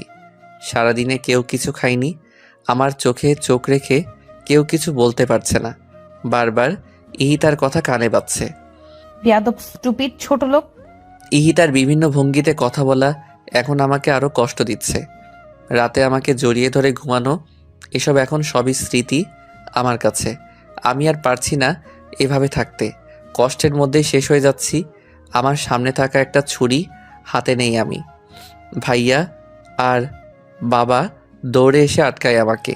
আমি আব্বুকে জড়িয়ে ধরে বলি, পাপা আমি এভাবে বেঁচে থেকে কি করব পাপা? পাপা আমি পারবো না এভাবে বেঁচে থাকতে। আমার ইহিতাকে এনে দাও তোমরা। আমি মরে যাব পাপা, আমি মরে যাব। আব্বু তুই না আমার লক্ষ্মী ছেলে, আমার দাদু ভাইকে কে দেখবে তুই এমন করলে? আব্বু পাগলামি করিস না। ইহান কেঁদো না, নিজেকে শক্ত করো। এইটাই হওয়ার ছিল। ভাই তুই না আমার ভাই। ঈশান মির্জাকে এইভাবে মানায় না। আমার ভাই সবসময় হাসি খুশি থাকবে। সেই ভাইকে আমি দেখতে চাই, অন্তত আমাদের হিয়া মামুনির জন্য। ঈশান দেখো হিয়া কিভাবে তাকিয়ে আছে তোমার দিকে। তুমি এই পাগলামো করলে এই মেয়েটাকে কে দেখবে? ঈশান হিয়াকে কোলে নিয়ে বিছানায় বসে পড়ল। আমি ঈশানের জন্য ভাত নিয়ে আসলাম। ঈশানকে জোর করে খাইয়ে দিলাম, কিন্তু নিজে কিছুই খেতে পারছি না। বাকিরাও কেউ কিছুই খায়নি। এভাবে কেটে গেল 8টা মাস। হিয়া এখন বসতে পারে আর একদমই হিতার মতো হয়েছে দেখতে। ঈশান আগের থেকে অনেক শান্ত হয়ে গেছে, কিন্তু ঈশানের কষ্টের সাক্ষী হয়ে থাকে প্রতিটা রাত। বাবা ঈশানকে কাজে ব্যস্ত রাখতে চান যাতে ঈশান ইহিতাকে ভুলতে পারে, তাই তিনি সমস্ত ব্যবসা ঈশানের উপর দিয়ে দিলেন। ইহিতার বাবা ঈশানদের সাথেই থাকেন, যদিও তিনি থাকতে চাননি, কিন্তু সবার জোড়াজুড়িতে থাকতে হয়েছে। আমি আর সিমি মিলে হিয়াকে দেখে রাখি। এখন সবাই মেনে নিয়েছে সব কিছুই, শুধুমাত্র হিয়ার দিকে তাকিয়ে। ঈশান আর এখন প্রকাশ্যে কাঁদে না। ইহিতা মারা যাবার 5 মাস পর্যন্ত ঈশান নিজের ঘরে যায়নি, কিন্তু এখন হিয়াকে নিয়ে ঈশান ইহিতা আর ওর বেডরুমে থাকে।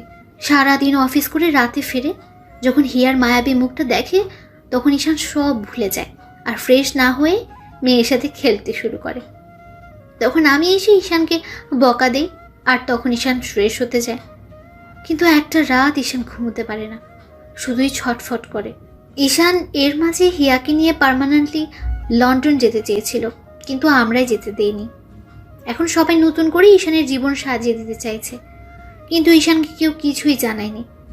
এমনকি ইহিতার বাবাও চান ঈশান নতুন করে আবার জীবন শুরু করুক।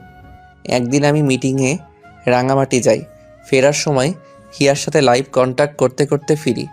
ভাবি হিয়ার সামনে ফোন দিয়ে রেখেছে আর আমি হিয়ার সাথে কথা বলছি। হিয়া এখন পাপা বলতে পারে। রাস্তায় আসার সময় হঠাৎ আমি গাড়ি ব্রেক করি। খুব দ্রুত গাড়ি ব্রেক করায় কলটা কেটে যায়। আমি সামনে তাকিয়ে দেখি একটা মেয়ে হাত দিয়ে ইশারা করছে গাড়ি থামানোর জন্য। আমি গাড়ি থামানোর সাথে সাথে মেয়েটা আমার গাড়িতে উঠে পড়ে। আমি রেগে যাই।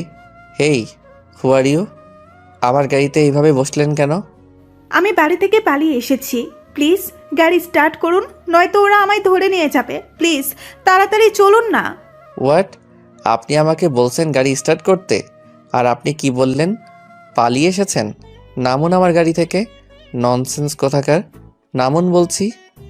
প্লিজ আপনি এমন করবেন না, আমি অনেক বিপদে আছি, আপনি এখান থেকে চলুন প্লিজ, আপনাকে আমি সব বলছি। দেখে তো মনে হচ্ছে আজকে আপনার বিয়ে ছিল। তা বিয়ের স্টেজ থেকে কি পালিয়েছেন? প্লিজ আগে তো এখান থেকে চলুন, আপনাকে আমি সব বলছি।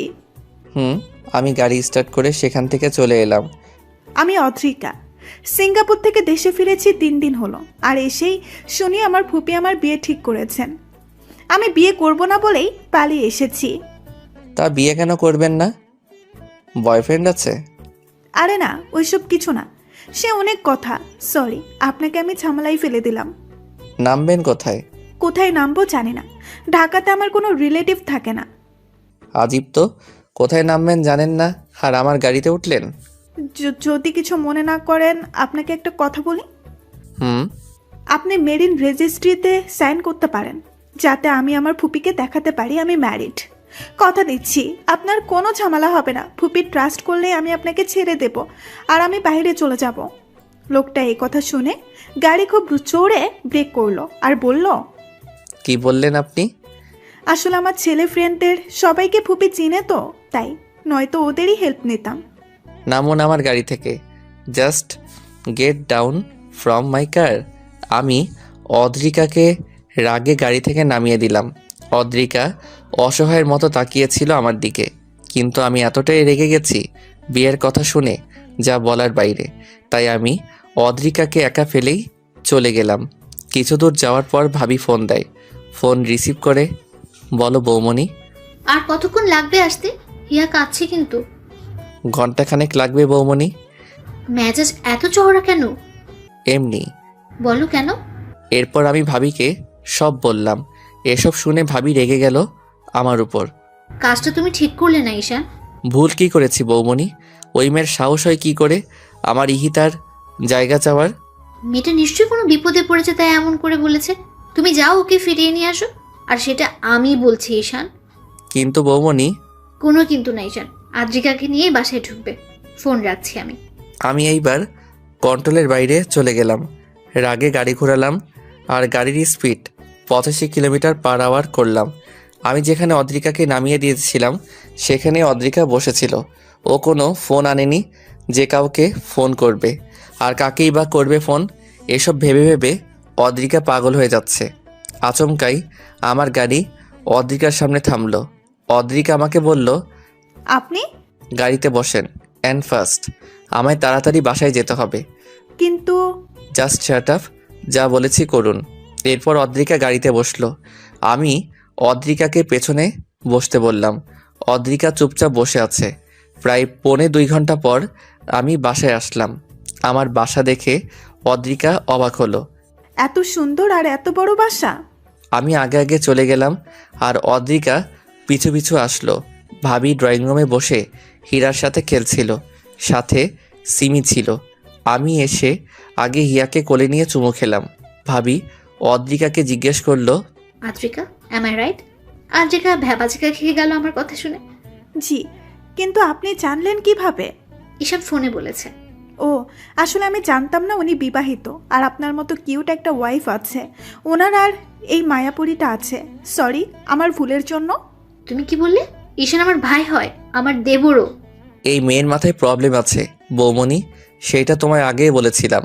তোমার জন্যই এই উটকো ঝামেলাকে আনতে হলো আমার। সরি, আমি বুঝিনি আসলেই। It's okay. তাহলে এই বেবিটা? ঈশানেরই মেয়ে। ও, বাবুর আম্মু কোথায়? আমার এই কথা শুনে ঈশান রেগে গেল আর বলল, গেস্ট হয়ে এসেছেন, সেই মতোই থাকবেন, বেশি কথা একদম বলবেন না। ওর কথা কিছু মনে করো না, ওর জীবনের রঙিন সময় হারিয়ে গেছে একটা আকস্মিক দুর্ঘটনায়। মানে? এরপর তিন্নি ভাবি আমাকে সব বলল। আমি কেঁদে দিলাম, সাথে সিমি আর ভাবি কাঁদছে। এত বড় একটা ঘটনা ঘটে গেছে ওনার সাথে। এই মায়াপুরীটা কিভাবে আছে মায়ের আদর ছাড়া? ঈশানের ভালোবাসায় মেয়েকে চোখের আড়াল করে না ঈশান। হয়তো ঈশান মুখে কিছু বলে না, কিন্তু ওর নিঃশ্বাস আর প্রশ্বাস জুড়েই হিতা আছে। সকালে যখন মামুনিকে আনতে যাই তখন বুঝি কত রাত ঘুমায় না ঈশান, কিন্তু কেউ কিছু বলতে পারি না আমরা। ও কষ্ট পাবে বলে এখন নিশ্চয়ই ঈশান কাঁদছে। আমি বুঝতে পারিনি। যাও তুমি ফ্রেশ হয়ে আসো। সিমি, ওকে গেস্ট রুমে নিয়ে যাও, আলমারিতে নতুন কাপড় রাখা আছে, যেটা ইচ্ছে পরে নিও। আচ্ছা। অদ্রিকা ফ্রেশ হয়ে ভাবির কাছে যায়। ভাবি লাঞ্চ সার্ভ করছিল। আমি এখনও নিচে নামিনি। হিয়াকে ঘুম পাড়িয়ে দিয়ে নিচে খেতে আসলাম। অদ্রিকা একটু দূরে দাঁড়িয়েছিল। আমার চোখ মুখ ফোলা আর চোখ লাল হয়ে আছে, সেইটা অদ্রিকা আর ভাবি দুইজনই খেয়াল করলো। অদ্রিকা নিজেকে দোষ দিচ্ছে এসবের জন্য। মা, পাপা, ভাইয়া কেউ বাসায় নেই, সবাই রাতে আসবে। আমি খুব দ্রুত কোনো রকম খেয়ে উঠে নিজের ঘরে চলে গেলাম। ভাবিও আর কিছু জিজ্ঞেস করলো না। লাঞ্চ শেষ করে ভাবি আর অদ্রিকা একসাথে বসলো। ভাবি অদ্রিকার প্রবলেম সম্পর্কে জানতে চাইলে অদ্রিকা সব বলল। ঘটনাটা ছিল, অদ্রিকার বাবা মা মারা যাওয়ার আগে অদ্রিতাকে সব সম্পত্তি দিয়ে যান, কিন্তু অদ্রিকার ফুপি সেই সম্পত্তি পাওয়ার জন্য ফালতু একটা বেকার ছেলের সাথে অদ্রিকার বিয়ে দিতে চায়, কিন্তু অদ্রিকা সেখান থেকে পালিয়ে আসে। অদ্রিকা সবেমাত্র পড়াশোনা শেষ করে দেশে ফিরেছে, আর এর মাঝেই সে তার ফুপির আসল রূপ দেখতে পায়। এসব বলতে বলতে অদ্রিকা একটা দীর্ঘ নিঃশ্বাস ফেলল। এর মাঝে অদ্রিকা একবারও আমার বেডরুমে যায়নি। অদ্রিকা আসার পর ভাবি একজন সঙ্গী পেয়েছে, কিন্তু অদ্রিকার নিজেকে ঝামেলা মনে হচ্ছে। হঠাৎ করে অদ্রিকা নিজের অজান্তে আমাকে কষ্ট দিয়ে ফেলল। এসব ভেবে অদ্রিকার মন ভীষণ খারাপ। রাত পর্যন্ত আমি নিচে নামলো না। ভাবিও 3 বার গিয়ে হিয়াকে দেখে এসেছে, কিন্তু অদ্রিকা আসেনি একবারও আমার ঘরে। রাতে সবাই একসাথে ডিনার করলাম। রাতে যখন সবাই খেতে বসলো তখন সবাই ভাবিকে জিজ্ঞেস করছিল, এই মেয়েটা কে? এরপর ভাবি অদ্রিকার সব কথা বলল সবাইকে। আমি চুপচাপ খাচ্ছি, আর হিয়া সিমির কোলে। অদ্রিকাকে দেখে হিয়া অদ্রিকার কোলে আসতে চাইছে। অদ্রিকাও ছটফট করছে হিয়াকে কোলে নেওয়ার জন্য। এরপর অদ্রিকা খাওয়া শেষ না করেই হিয়াকে কোলে নিল। হিয়াকে কোলে নেওয়ার পর হিয়া অদ্রিকার চুল ধরে হেসে দেয়। অদ্রিকা হিয়াকে চুমু দিল। এরপর হিয়াকে কোলে নিয়ে খাওয়া শেষ করলো অদ্রিকা। সবাই হিয়ার দিকে তাকিয়েছিল। কতটা খুশি হয়েছে হিয়া অদ্রিকাকে পেয়ে। আমি খাওয়া শেষ করেই হিয়াকে নিয়ে উপরে চলে গেলাম। হিয়া তখন কেঁদে দিল, কিন্তু আমি হিয়াকে থামাতে থামাতে উপরে উঠে গেলাম। অদ্রিকার মন খারাপ হয়ে গেল আমার এমন ব্যবহারে। অদ্রিকাকে তখন ভাবি বলল, কিছু মনে করো না। না বৌমনি। রাতে আমি গেস্ট রুমে ঘুমিয়ে পড়লাম। খাওয়া দাওয়া শেষ করে ইতিহার বাবা, ইহানের মা, ঈশানের পাপা, ভাবি আর ভাইয়াকে ডাকলো। মেয়েটা তো ভালোই বৌমা। হ্যাঁ মা, অনেক হাসি খুশি একটা মেয়ে। দেখতেও অনেক সুন্দরী, আর হায়ার এডুকেশনও। হ্যাঁ আঙ্কেল, আসলে আপনারা যদি অনুমতি দেন তাহলে আমি একটা কথা বলবো। বলো। আজকে হিয়া আদ্রিকার কোলে অনেক খুশি ছিল। মনে হলো আদ্রিকাকে ও আগে থেকেই চেনে, আর ঈশানের সারাটা জীবন পড়ে আছে। তাই আমি চাইছি যদি আদ্রিকা রাজি থাকে তাহলে ঈশানের সাথে আদ্রিকার বিয়ে দিলে কেমন হয়? বৌমা, আমরাও এই কথাটাই ভাবছিলাম, ছেলেটার কত একা থাকবে, ওর তো একটা চাওয়া পাওয়া আছে, আর ওর মন থেকে ইহিতার স্মৃতি মুছার জন্য একটা ওয়ে দরকার, আর এইটা হচ্ছে অদ্রিকার মতো ভালো আর রুচিশীল একটা মেয়ের সঙ্গ।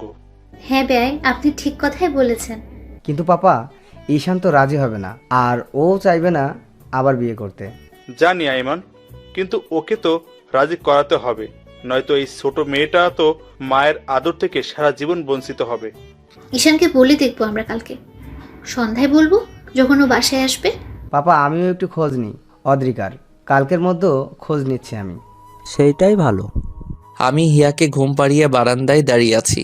আমার কিছুতেই ঘুম আসছে না।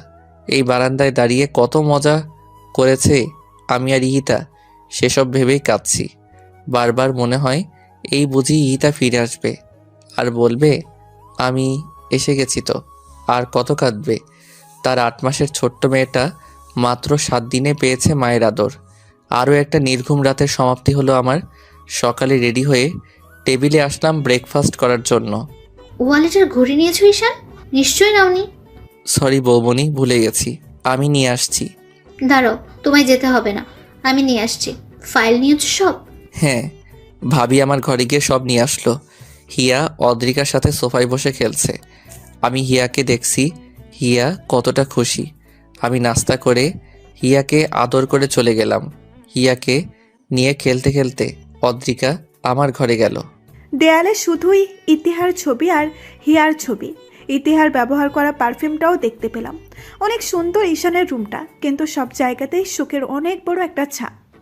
আমি চলে আসলাম ঈশানের রুম থেকে। আমার জামা কাপড় গুছাচ্ছি হিয়াকে সিমের কোলে দিয়ে।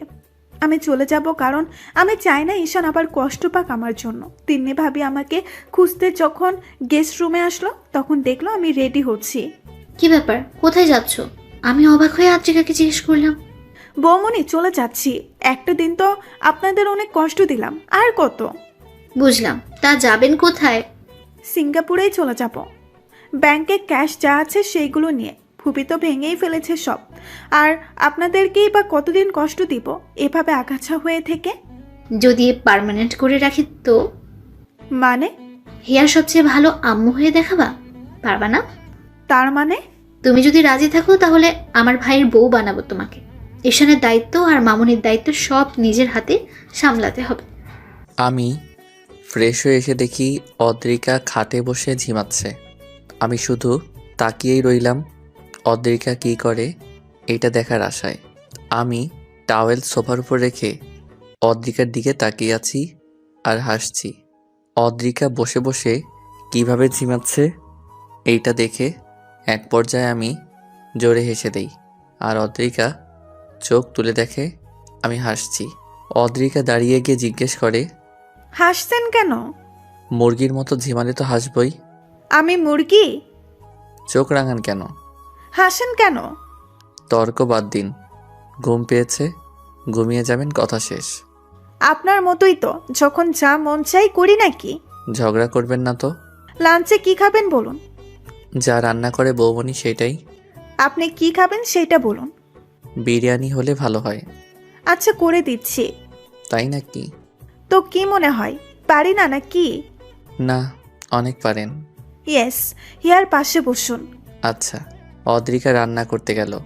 আমি হিয়ার পাশে বসে ফোন টিপছিলাম। লাঞ্চে আমি ঈশানকে ডাকলাম, আর ঈশান খেতে এলো। খাওয়া দাওয়া শেষ করে টিভি দেখতে বসলো ঈশান। প্রায় 2 ঘন্টা টিভি দেখিয়ে ঘুমিয়ে পড়লো। সন্ধ্যায় ঘুম থেকে উঠে ঈশান হিয়ার সাথে খেললো। সারাদিন হেসে খেলেই গেল ঈশানের। রাতে ঘুমানোর সময় আমি ঈশানকে বললাম, খাটে শুবেন ঠিক আছে, কিন্তু হিয়ার উপরে হাত তুলে দেন কেন? ব্যথা পায় না? আমি তো বুঝি নাই, বুঝলে তো আর দিতাম না। আমি মাছে শুচ্ছি। এই না, আমি গেস্ট রুমে চলে যাই, আপনি হিয়াকে নিয়ে এখানে থাকেন। পা কেটে দিব একদম, এখানেই ঘুমাবেন, আর আমি মাঝেই শুবো। একবার না বলেছি না? অদ্রিকা আর কোনো তর্ক না করে লাইট অফ করে আমার পাশে শুয়ে পড়ল। আমার দিকে তাকিয়ে বলল, আপনার স্ত্রী হই না এখন আমি? কেন আমাকে এভাবে দূরে সরিয়ে রাখছেন বলুন তো? কষ্ট হয় না আমার? ঈশান কিছু না বলে কিছু স্পেস রেখে মুখ ঘুরিয়ে শুয়ে পড়ল। আমি ওই হিয়ার দিকে তাকিয়ে শুয়ে পড়লাম। সকালবেলা ঈশান অফিসে চলে গেল। এদিকে সবাই মিলে ঈশানকে সারপ্রাইজ দেওয়ার জন্য গতকালকেই প্ল্যান করে রেখেছে আজ ঈশানের বার্থডে। সবাই মিলে সব রেডি করলো। সারা দিন ধরে আমি রান্না বান্না করলাম, হিয়াকে রেডি করালাম। সন্ধ্যার আগে আগে কেক নিয়ে আসলো ভাইয়া। কেকটাতে ঈশান আর হিয়ার ছবি। অসম্ভব সুন্দরভাবে আয়োজন করলো ভাইয়া আর ভাবি। ঈশানের গাড়ির আওয়াজ শুনে সবাই বাড়ির সব লাইটস অফ করে দিল। হঠাৎই লাইট অফ হয়ে যায়। ঈশান ফোনের ফ্ল্যাশ লাইট জ্বালিয়ে বাড়িতে ঢোকে। আমি সম্পূর্ণ ইতিহার মতো করে সেজেছি। ইতিহার শাড়ি আর গহনা পরে ইতিহার মতো হেয়ার স্টাইল করেছি। ঈশান দরজার সামনে আসতেই সব কয়টা রঙিন বাতি জ্বালিয়ে দিল ভাইয়া। সবাই ঈশানকে উইশ করলো, শুধু আমিই করলাম না। আমি হিয়াকে কোলে নিয়ে সিঁড়ির পাশে দাঁড়িয়ে আছি। যখন বাড়ির সম্পূর্ণ আলো জ্বলালো তখন ঈশান আমাকে দেখে হাত থেকে ফোন ফেলে দিল। ঈশান বিশ্বাস করতে পারছে না কে এটা। ঈশান দৌড়ে আমার সামনে আসে আর বাহু ধরে পা থেকে মাথা পর্যন্ত সব দেখে স্পষ্ট স্বরে বলে, ইহিতা তুমি? শুভ জন্মদিন মাই লাইফ। আমি তখন অদ্রিকার বাহু ছেড়ে দেই আর ছোট্ট একটা থ্যাঙ্কস দেই। আমি সম্পূর্ণ ভেঙে পড়েছি অদ্রিকাকে এইভাবে দেখে। বারবার অদ্রিকার দিকে তাকাচ্ছি আর অদ্রিকা আমার দিকে। আমি আর অদ্রিকা মিলে কেক কাটলাম। অদ্রিকা আমাকে খাইয়ে দিল, কিন্তু আমি অদ্রিকাকে খাওয়ালাম না। কেক কেটেই আমি নিজের ঘরে চলে গেলাম। সবাই বুঝতে পেরেছে ঈশানের কোথায় আঘাত লেগেছে, কিন্তু আমি তো ইচ্ছে করে এমন করিনি। হয়েছে ওই সব বন্ধ হয়ে গেল। আমি ভাবির কোলে হিয়াকে দিয়ে উপরে চলে গেলাম। আমি ঈশানকে ঘরে না পেয়ে ছাদে গেলাম। গিয়ে দেখি ঈশান কাঁদছে। ছাদের এক কোণে দাঁড়িয়ে ঈশান কাঁদছে আর সেটা আমি দাঁড়িয়ে দাঁড়িয়ে দেখছি। আমি খুব দ্রুত হেঁটে ঈশানের কাছে গেলাম। ঈশানকে নিচের দিকে ঘুরালাম। ঈশানের ঘামে ভেজা শরীরটাকেই জড়িয়ে ধরলাম। ঈশানকে জড়িয়ে ধরেই কেঁদে দিলাম। ঈশান আমাকে সরাতে চাইলেও আমি সরাতে দেইনি। কেন এমন করছেন আমার সাথে বলুন তো? আমিও তো একটা মানুষ। আজ 1 সপ্তাহ ধরে এসব সহ্য করছি। নিজে তো কষ্ট পাচ্ছেন, সাথে আমাকেও কষ্ট দিচ্ছেন। আচ্ছা আমাকে একটা কথা বলুন তো, ইতিহা আপুর স্মৃতি নিয়ে বাঁচতে পারবেন সারা জীবন, নাকি এভাবেই নির্জীব মানুষের মতো জীবন কাটিয়ে দিবেন? ঈশান একটা মেয়ে আর কত সহ্য করার ক্ষমতা রাখে বলুন তো আমায়?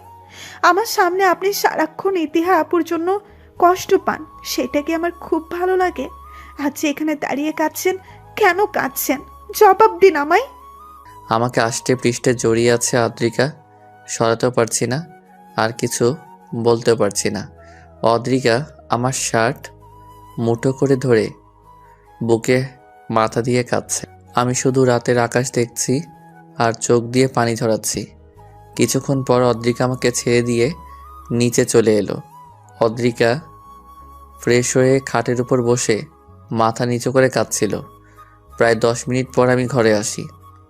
অদ্রিকাকে কাঁদতে দেখে আমি কিছু বললাম না। অদ্রিকা দেখেনি আমি এসেছি। অদ্রিকা ওয়ালেট রাখার আওয়াজ শুনে আমার দিকে তাকিয়ে চোখ মুছে ফেলল। আমি ফ্রেশ হয়ে অদ্রিকাকে নিয়ে খেতে গেলাম। সবাই একসাথে ডিনার করলাম। অদ্রিকা খাবার নাড়াচাড়া করে কিছু মুখে না দিয়েই ইয়াকে নিয়ে গেস্ট রুমে ঘুমাতে গেল। অদ্রিকা যে খায়নি তা আমি খুব ভালোভাবে খেয়াল করলাম, কিন্তু কিছু বললাম না। আমি খেয়ে উঠে গেলাম। ঘরে গিয়ে দেখি অদ্রিকা আর হিয়া ঘরে নেই। গেস্ট রুম লক দেখে বুঝতে পারি অদ্রিকা এভাবেই আছে। দরজা নক করলাম। অদ্রিকা দরজা খুলে দিয়ে ভেতরে চলে আসে। আমি অদ্রিকাকে বললাম, তোমার ঘর এটা নয় অদ্রিকা। অদ্রিকা বিস্ময় নিয়ে আমার দিকে তাকায়। কান্না করার পর চোখ নাক মুখ লাল হয়ে আছে অদ্রিকার। ঈশান কি সত্যি আমাকে তুমি বলল? ঈশান আবার বলল, হিয়াকে কোলে নাও আর ঘরে আসো। আমি আবারও অবাক হয়ে যাই ঈশানের কথা শুনে। এবার ঈশান নিজেই হিয়াকে কোলে নিয়ে আমার হাত ধরে ঘরে নিয়ে যায়। হিয়া ঘুমিয়ে পড়েছে, তাই ঈশান হিয়াকে বাম পাশে খাটে শুয়ে দিল। ঈশান দরজা লক করে দিল। আমাকে খাটে বসে থাকতে দেখে ঈশান আমার হাত ধরে আমার কোলে শুয়ে পড়ল। আমি অবাকের উচ্চ সীমানায় পৌঁছে গেছি ঈশানের এমন ব্যবহার দেখে। ঈশান আমার হাতে চুমু দিল। আমি কেঁপে উঠলাম।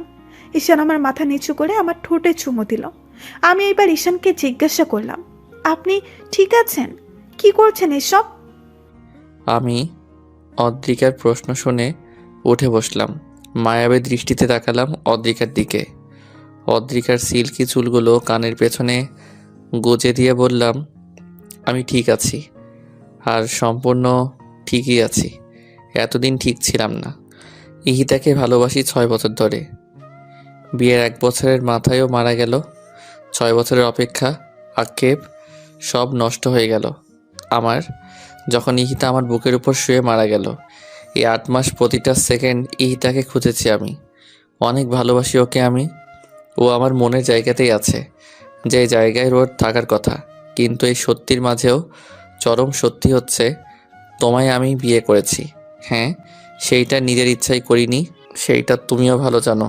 কিন্তু আমার ইচ্ছা অনিচ্ছাই তো তোমার জীবনটা এলোমেলো হয়ে যাচ্ছে।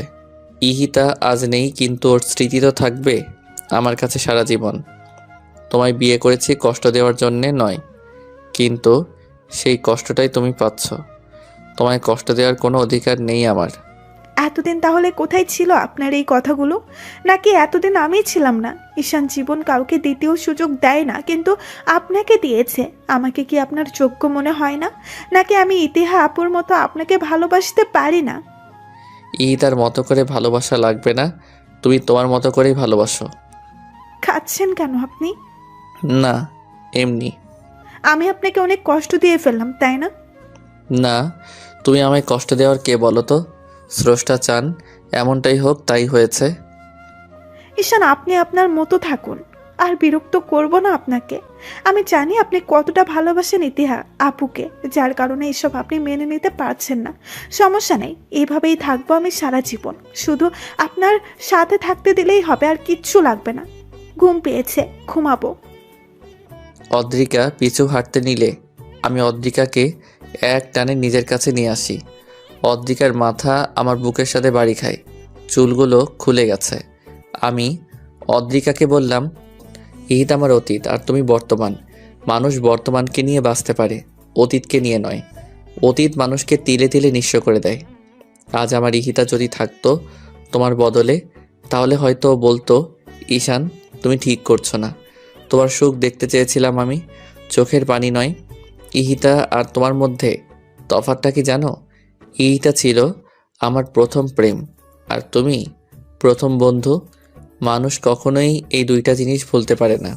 তুমি থাকলেও যেমন আমি ইহিতাকে ভুলতে পারবো না, তেমনি তোমায় ছাড়া সামনে চলতে পারবো না। ইহিতাকে ভুলাও আমার পক্ষে সম্ভব নয়, আর তোমাকে কষ্ট দেওয়াও আমার দ্বারা সম্ভব না। হয়তো তুমি আমার হবে বলেই এত আয়োজন। এত পাগল ছিলেন আপনি ইতিহা আপুর জন্য? থাক, সেই সব বাদ দাও। আর কোনোদিন ইহিতার জিনিসপত্র ধরো না। না, ধরবো না। হিয়াকে সবসময় নিজের মেয়ের মতো আদর করো। কখনো ওকে বুঝতে দিও না যে তুমি ওর মা নও। কি বলেন আপনি? আমি হিয়ার মা না তো কে ওর মা? ঘুম পেয়েছে, ঘুমাবো। যান। তুমি? ঘুমাবো না। ঈশান আমাকে বিছানায় এনে মাঝে শোয়ালো, আর হিয়াকে দেখলো একটু। এরপর ঈশান আমাকে জড়িয়ে ধরে ঘুমিয়ে পড়লো। ঈশানের দিকে তাকিয়ে আছি, আর মনে মনে বলছি, এই ছেলেটাকে আর কোনো দিন কষ্ট দেওয়া যাবে না। জীবনে অনেক কষ্টটাই পেয়েছেও। আর ইতিহার নাম বলবো না আমি ঈশানের সামনে। এরপর আমিও ঘুমিয়ে পড়লাম। সকালে ঘুম থেকে উঠে দেখি ঈশান আর হিয়া দুজনেই ঘুমাচ্ছে। আমি উঠে যাই, ফ্রেশ হয়ে ঈশানের জন্য খাবার রেডি করলাম। আমি আজ আদ্রিকার মুখে অন্যরকম খুশির ঝলক দেখতে পাচ্ছি। রান্নাঘরে গিয়ে আদ্রিকাকে জিজ্ঞেস করলাম, ব্যাপার কি? লোভ বাইট নাকি অন্য কিছু? কিছুই না বৌমনি। ঈশান কই? ঘুমান। উঠে নেই? না। দেখে দাও, অফিসে যাবে না? কটা বেজে গেছে? হ্যাঁ বৌমনি, যাচ্ছি। তুমি একটু দেখো এগুলো। আমি রান্নাঘর থেকে বেরিয়ে দেখলাম ঈশান নামছে হিয়াকে কোলে নিয়ে। আমি এগিয়ে গিয়ে হিয়াকে কোলে নিলাম। ঈশানকে জিজ্ঞাসা করলাম, অফিসে যাবেন না? না। কেন? পরে বলবো, জুস দিয়ে যাও। দিচ্ছি, শরীর খারাপ না তো আবার?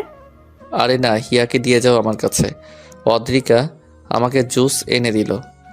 আমি পিয়াকে ফোন করে বললাম, আগামী 7 দিন সে অফিসে যাব না, সব যেন ম্যানেজ করে ম্যানেজার আর ও মিলে। অদ্রিকা আমাকে জিজ্ঞেস করলো, 7 দিন যাবেন না কেন? বলবো তো, ব্রেকফাস্ট সার্ভ করো। করছি, আসেন। সবাই মিলে একসাথে ব্রেকফাস্ট খেতে বসলাম।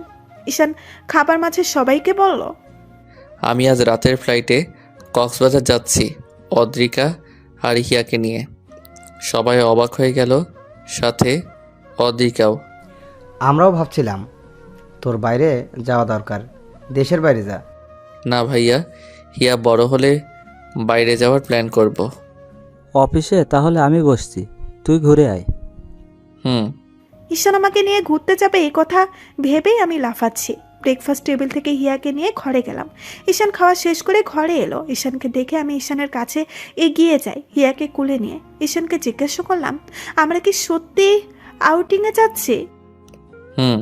বিশ্বাস হচ্ছে না। হিয়াকে আমার কাছে দিয়ে তুমি রেডি হও, বিশ্বাস হওয়া লাগবে না। যাবো তো রাতে, এখন কিসের রেডি? কিছু লাগলে বলো, অর্ডার করে দেই। আর কাপড় গোছাতে হবে না? হ্যাঁ, তা তো হবেই। সেগুলোই করো এখন, আমি হিয়াকে দেখছি। আচ্ছা, আমি যাওয়ার জন্য সম্পূর্ণ তৈরি। সন্ধ্যার পর ঈশান আমি হিয়াকে নিয়ে রেডি হয়ে নিচে নামলাম। ঈশান হোয়াইট শার্ট আর ব্ল্যাক জিন্স পরেছে, আমি ব্ল্যাক শাড়ি আর গা ভর্তি গহনা। হিয়াকে আমি টি শার্ট আর শর্ট পরিয়েছি। আমাদের দেখতে ভীষণ সুন্দর লাগছে। সবার কাছ থেকে বিদায় নিয়ে ঈশান এয়ারপোর্টের উদ্দেশ্যে রওনা দিল। ড্রাইভার গাড়ি চালাচ্ছে আর আমরা পেছনে বসে আছি। ঈশানের কোলে হিয়া। ঈশান হিয়ার সাথে কত কথা বলছে, আমি সেই কথাগুলো মনোযোগ দিয়ে শুনছি আর হাসছি। ঈশান আমার দিকে এক নজর তাকিয়ে আবার হিয়ার সাথে মজা করা শুরু করে। 1 ঘন্টা পর ঈশান এয়ারপোর্টে গিয়ে পৌঁছালো আর সব ফর্মালিটি মেনটেন করে প্লেনে উঠলো আমাদের নিয়ে। বিমান ফ্লাই হবার পর বেশিক্ষণ লাগেনি কক্সবাজার পৌঁছাতে। মধ্যরাতে হিয়াকে আর আমাকে নিয়ে ঈশান বুক করা হোটেলে ওঠে। হোটেল রুমে গিয়ে ঈশান হিয়াকে বিছানায় শুয়ে দেয়, কারণ হিয়া ঘুমিয়ে গেছে।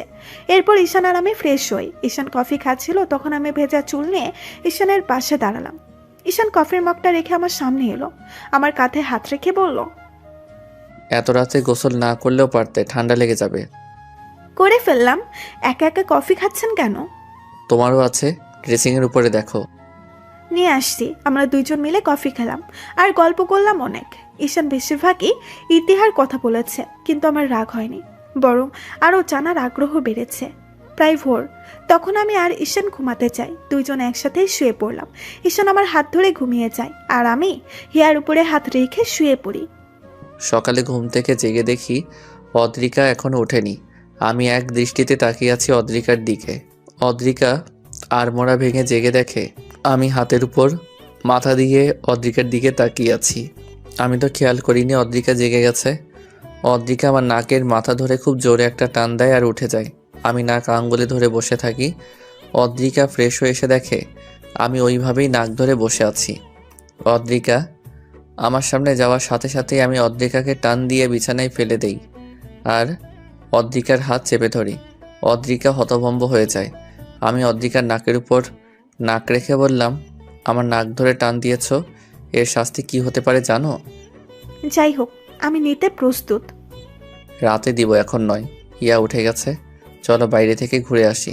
আগে তো আমি উঠতে দিন, নইলে কিভাবে উঠবো? আচ্ছা উঠো। আমি টি শার্ট আর ট্রাউজার পরে হিয়া আর অদ্রিকাকে নিয়ে বের হই। অদ্রিকা জিন্স টি শার্ট আর লং কোটি পরেছে, চুলগুলো ছাড়া। আমার কোলে হিয়া আর অদ্রিকা আমার হাত জড়িয়ে ধরে আছে।